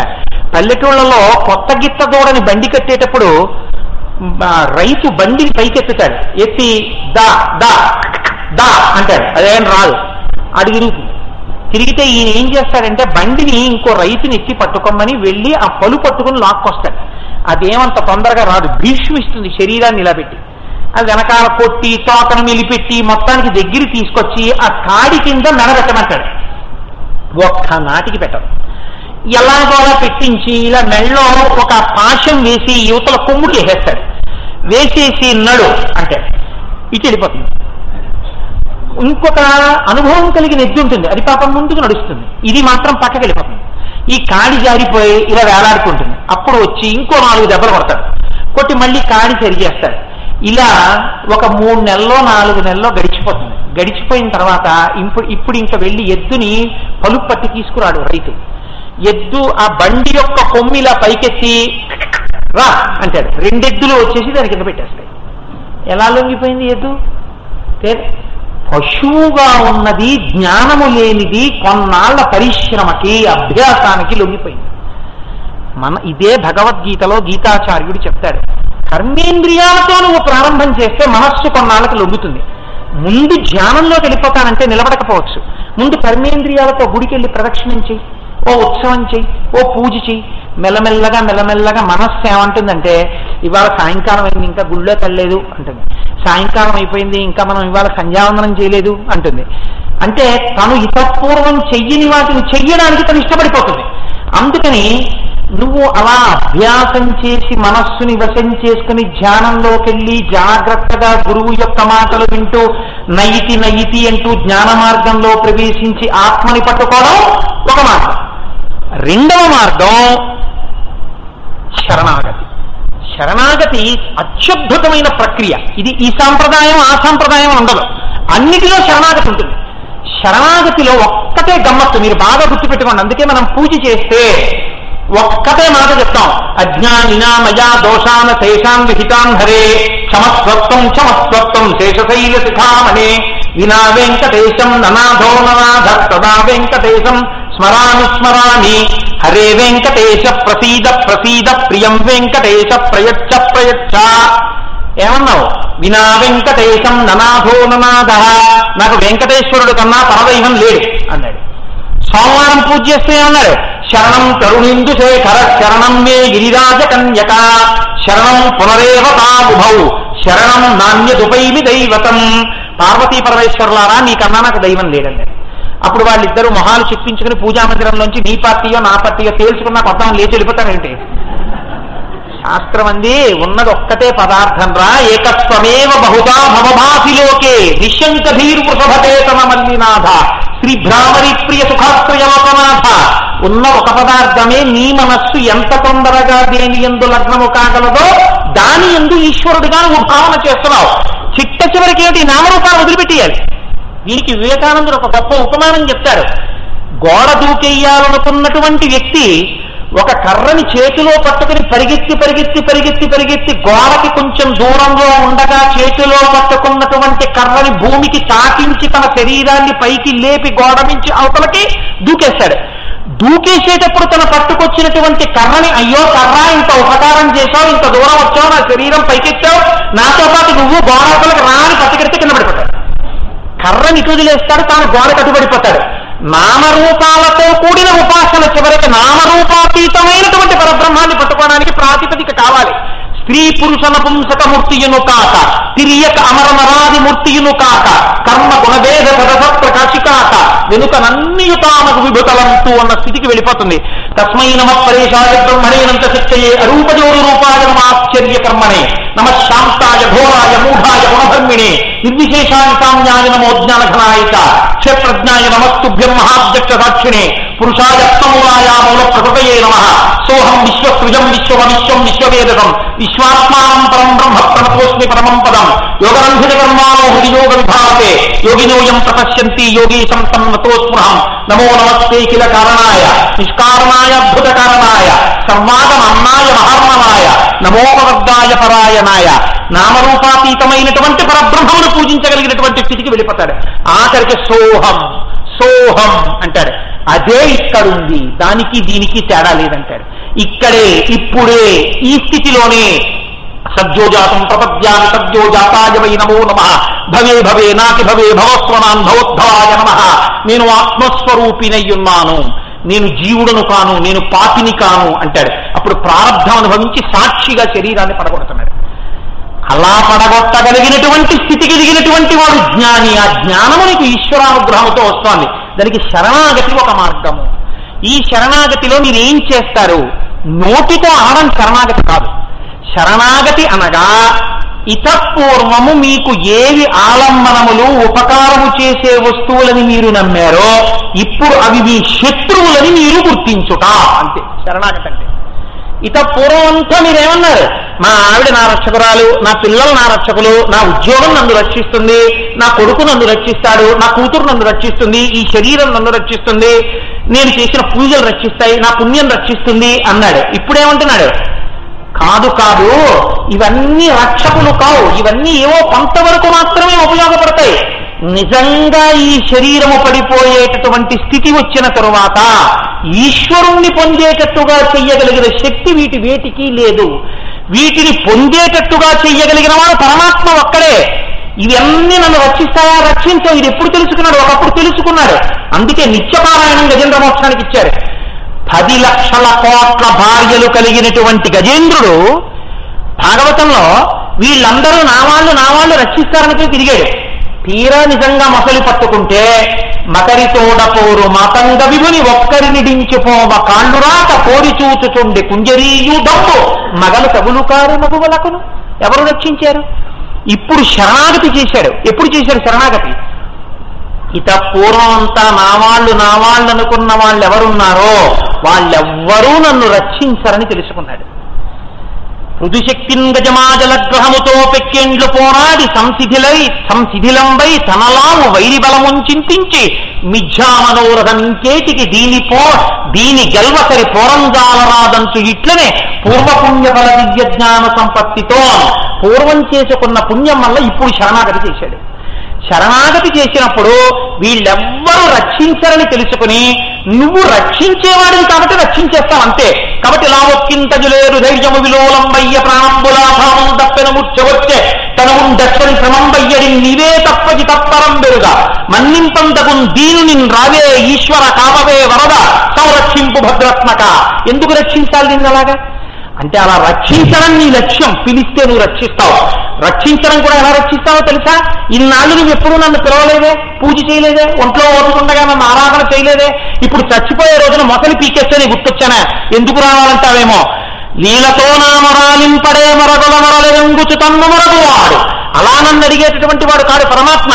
ఇవన్నీ నన్ను రక్షించేవి కావని తెలుసుకుని నాకు రక్షకుడైన వాడు ఈశ్వరుడు ఒక్కడే అని తెలుసుకుని ఆయన పాదములు పట్టిన ఒక్క లక్షణం నన్ను రక్షించేటటువంటి లక్షణం ఉన్నవాడు. ఇలా పిలవగానే అల వైకుంఠపురంబులో నగరిలో ఆమూల సౌధంబు దాపల మందారవనంతరమృత సర ప్రాతెందు కాంతోపలత్తల పర్యంకరమా వినోదియగు ఆపన్న ప్రసన్నుండో విశ్వల నాగేంద్రము పాహీయన కుయ్యాలించి సంరంభియై సిరికింజప్పడు శంఖచక్రయుగముంచేదోజి సంధింపడే పరివారంబుడు జీరణ భ్రగవతిన్మన్నింపడు ఆకర్ణికంతరథం మిల్లము చక్కనత్తడు వివాద ప్రోద్ధిత శ్రీ కుచోపరి చలాంచలమైన వీడడు గజ ప్రాణావనోత్సాహి. వచ్చింది శ్రీ మహావిష్ణువు కదండి అని మీరు అనకండి. నారాయణ నారాయణి వాళ్ళిద్దరికీ అభేదం. వాళ్ళిద్దరూ ఒకటే. వాళ్ళిద్దరూ కూడా యథాయథాహి సాధూనాం. ఆయనేమో ఎప్పుడెప్పుడు ధర్మానికి హాని కలుగుతుందో అప్పుడప్పుడు నేను అవతారాన్ని స్వీకరిస్తానని ఆయన అంటాడు. యథాయథాహి సాధూనాం దుఃఖం భవతి ధానవ తదా తేషాంచ రక్షార్థం. నేను శరీరాన్ని స్వీకరిస్తానని అమ్మవారు దేవీ భాగవతంలో ఉంటుంది. కాబట్టి స్త్రీగా ఉన్న ఈవిడే అర్చనలు పొందేది, పురుషుడుగా ఉన్న అలంకార ప్రియుడు ఆయనే. నారాయణ నారాయణి వాళ్ళిద్దరూ అభేదం. ఇదే శంకరాచార్యుల వారు శివానంద నగరిలో పరిష్కరిస్తారు. బాణత్వం వృషభత్వమధ్యమపుష భార్యాత్వం అర్యామతే ఘోణిత్వం సకిత మృదంగమహతాచ్యాది రూపం తదౌత పాదే నయనాత్మనంచ కృతవాన్ తద్దేహభావో హరి పూజ్యాత్ పూజ్యతరస్య జై మహిమచేత్కో వా తదన్యోధిక అంటారు. ఆయనని సేవించి నారాయణుడు నారాయణిగా పరమేశ్వరుడు యొక్క శరీరంలో అర్ధభాగాన్ని పొందాడు. కాబట్టి నారాయణి నారాయణ అభేదం. కాబట్టి అమ్మవారే వచ్చి రక్షించినట్టు నారాయణుడిగా నారాయణి, నారాయణిగా నారాయణ వాళ్ళే రక్షణ భారాన్ని స్వీకరిస్తున్నారు. కాబట్టి ఆనాడు శరణాగతి చేస్తే వచ్చాడా లేదా? ఆనాడు రుక్మిణీదేవి శరణాగతి చేసి అగ్నిజ్యోతనుడి చేత తన లేఖ పంపించింది. అయ్యా నేను పడలేను, ఘనుల అస్మీయతమో నివృత్తి కొరకై గౌరీశ మర్యాద యమ్మని పాదాంబుజ తోయమందు మునుగన్వాంచింతురో అట్టి నీ అనుకంపం విరసింపనేని వ్రతచర్యన్ వందజన్మంబులన్ నిన్నే చింతించుత ప్రాణములు విడచదన్ నికంబు ప్రాణేశ్వర. ఈ జన్మలో నిన్ను పొందలేకపోతే 100 జన్మలైనా సరే ఇలాగే ఉపవాసాలు చేస్తూ పూజలు చేస్తూ పడిపోతాను తప్ప నేను శిశుపాలుని భర్తగా అంగీకరించను. చేదిరాజు చిత్తప్రభమైన కామానికి నేను లొంగను, నాకు నువ్వు కావాలంది ఆవిడ. అన్నందుకు పరమాత్మ ఆ రోజున వచ్చారా లేదా? వచ్చి ఈ శత్రువుల్ని ఒగ్గడించి ఆయనే రుక్మిణిని తనదిగా చేసుకున్నారా లేదా? ఎప్పుడెప్పుడు శరణాగతి చేస్తే పరమాత్మ రాలేదు. కాబట్టి రెండవ మార్గం ఏది? అయ్యయ్యో నాకు ఇన్నాళ్ళు అయిపోయిందండి, ఇప్పుడు నేను మార్గాంతరం చూడగలనా, ఇప్పుడు నేను చెప్పగలనా? భయం లేదు. వ్యాసుడు వెంటనే అభయం ఇచ్చాడు. ఇంకిక్కడి నుంచి నేను అమ్మవారిని ఆపాదమస్తకం చెప్తాను, నువ్వు ఒక్క నామంతో చూడగలవా? ఏ ఒక్క అవయవాన్నైనా నువ్వు చూడగలవా? ఏకశబ్ద సమ్యజ్ఞాత స్పష్టప్రయుక్త స్వర్గే లోకే కామదుగ్భవతి. నువ్వు ఏ నామంతో అమ్మవారి యొక్క శరీరంలో ఏ అవయవాన్ని నువ్వు చూసినా ఆ ఉత్తర క్షణంలో నీ పాపరాశి ధ్వంసమై నీకు నాకు మధ్య ప్రతిబంధకం లేకుండా నిన్ను పొందేటట్టుగా నేనే వస్తాను. అలా నువ్వు చూడగలవా? అందుకని వెంటనే ఇంకక్కడి నుంచి చంపకాశోక పున్నాగ సౌగంధి కలసత్కచ కురు విందమణిశ్రేణీ కనత్తోటి ఇరమండిత అష్టమీ చంద్ర విభ్రాజదలిక స్థలశోభిత ముఖచంద్ర కలంకాభమృగనాభి విశేషత మదనస్మర మాంగల్య గృహతోరణ చిల్లిక వక్రలక్ష్మీ పరీవాహ చలన్మీ నభలోచన నవచంపక పుష్పాభనాసాదండ విరాజిత తారాకాంతి తిరస్కారినాసాభరణ భాసుర కదంబ మంజరీ క్లుప్త కర్ణపూర మనోహర తాతంకయుకలీభూత తపనోడు కమండల. ఇలా చెప్పేటప్పుడు ఏ నామం దగ్గరైనా నీకు అమ్మవారి చెవి తమ్మెలో, అమ్మవారి ముక్కులోంచి బయటికొచ్చి లోపలికి వెళ్ళిపోతున్న ముత్యమో, లేకపోతే అమ్మవారి యొక్క లలాటమో, అమ్మవారి బొట్టు, అమ్మవారి జుట్టు, అమ్మవారి కంఠమో, అమ్మవారి భుజములో, అమ్మవారి స్తనములో అదేమిటండి అని అడక్కండి. లలితా సహస్రం సౌందర్యలహరి చదివేటటువంటి వాడు ఎలా ఉంటాడని ఊహించి ఇచ్చారో తెలుసండి. స్నానం చేస్తున్నటువంటి అమ్మ పిల్లవాడు ప్రమాదంలో పడతాడేమోనని తలుపు తెరిచి స్నానం చేస్తుంటే 2 సంవత్సరాల పిల్లవాడు అక్కడ ఆడుకుంటూ అమ్మవంక చూస్తున్నా అమ్మని చూసిన పిల్లవాడి మనస్సు యందు వికారము లేకుండా చూడగలిగిన పిల్లవాడిగా నువ్వు ఉండగలవని ఋషులు నీకు ఇచ్చారు తప్ప దుష్టబుద్ధితో నువ్వు చూస్తావని వాళ్ళు అనుకోలేదు. నువ్వు కుక్షితమైన మనస్సుతో ఉంటావని వాళ్ళు ఊహించలేదు. అలా నువ్వు ఉంటే నువ్వు ఏమైపోతావో కూడా అమ్మవారు చెప్పేసింది. శివే శృంగారార్ధ్ర తదితరజనే కుత్సమపర. నీకు ఆ ఆలోచన రాగానే నిన్ను విరిచేయడం అమ్మవారికి తెలుసు. ఆవిడ నీ యందు శక్తి స్వరూపంగా ఉంది, పనికి మాలిన వాడిగా చేస్తుంది. కాబట్టి కుబేరుడంతటి వాడు అమ్మవారి అధరాన్ని ఒక్కసారి తప్పు భావన చూస్తే కళ్ళు మెల్లకళ్ళైపోయాయి. ఇప్పటికీ కుబేరుడు విగ్రహం పెడితే మెల్లకన్నుతోనే పెట్టాలి. కాబట్టి అటువంటి తల్లి ఒక్కసారి ఏ అవయవాన్నైనా నువ్వు చూడగలిగితే, అమ్మవారి స్తనములంటే ఏమిటో తెలుసా అండి? నేను మీకు ఉదాహరణకి చెప్తున్నాను. మహానుభావుడు కనుక పేరాల భరతశర్మ గారు వర్ణన చేశారు. అమ్మవారి యొక్క స్తనములంటే నేను ఎప్పుడో శారదానంద లహరి ఎప్పుడూ చదవను, ఎప్పుడో అకస్మాత్తుగా నాకు జ్ఞాపకానికి వస్తుంటుంది. ఒక్కడు ఏనుగుముఖంబునను మరి ఒక్కడు ఆరుముగ్రాలతోడ నీయక్కున పాలుత్రావ జగమంతయు బిడ్డలు కన్న తల్లి నేడెక్కడ నుండి చేపెదగో ఇనబింబము చంద్రబింబము తప్పక నీయురంబమను తల్పకయున్న అహర్నిశల్సతి అంటారు. ఇది కొడుకుగా చూడటం అంటే అమ్మని. అమ్మా నీకు 2 స్తనములున్నాయి, 2 స్తనములలోంచి పాలు ఊరుతున్నాయి. ఒక ఆయనేమో ఈ తొడ మీద కూర్చుని ఏనుగు ముఖంతో తాగేస్తున్నాడు, ఒక ఆయనేమో ఈ తొడ మీద కూర్చుని 6 ముఖాలతో తాగేస్తున్నాడు. అమ్మా మేము నీ బిడ్డలనే కదా, మేమెప్పుడు తాగుతామమ్మా పాలు అంటే అమ్మ అందుక, అయ్యో నాన్న ఆకలేస్తున్న వాళ్ళకి క్యూలో అన్నం పెట్టడం నాకు అలవాట్లేదురా, మీ అందరికీ ఏకకాలంలో వడ్డించేస్తాను చూడండి అందుకు ఆవిడ అని వెంటనే తన యొక్క స్తనములను సూర్యబింబం చంద్రబింబం స్తనాలుగా మార్చుకుంది. ఆ సూర్యబింబము యొక్క ప్రకాశము చేత మనకి ఆహారం తయారవుతుంది. మొక్కకి సూర్యకిరణాలు లేకపోతే చచ్చిపోతుంది. సూర్యకిరణముల వల్ల అన్నం తయారవుతుంది. అన్నం బాగుంది కదా అని ఎక్కువ తినేసి జీర్ణం కాకపోతే చంద్రకిరణముల చేత ఓషధుల ప్రకాశం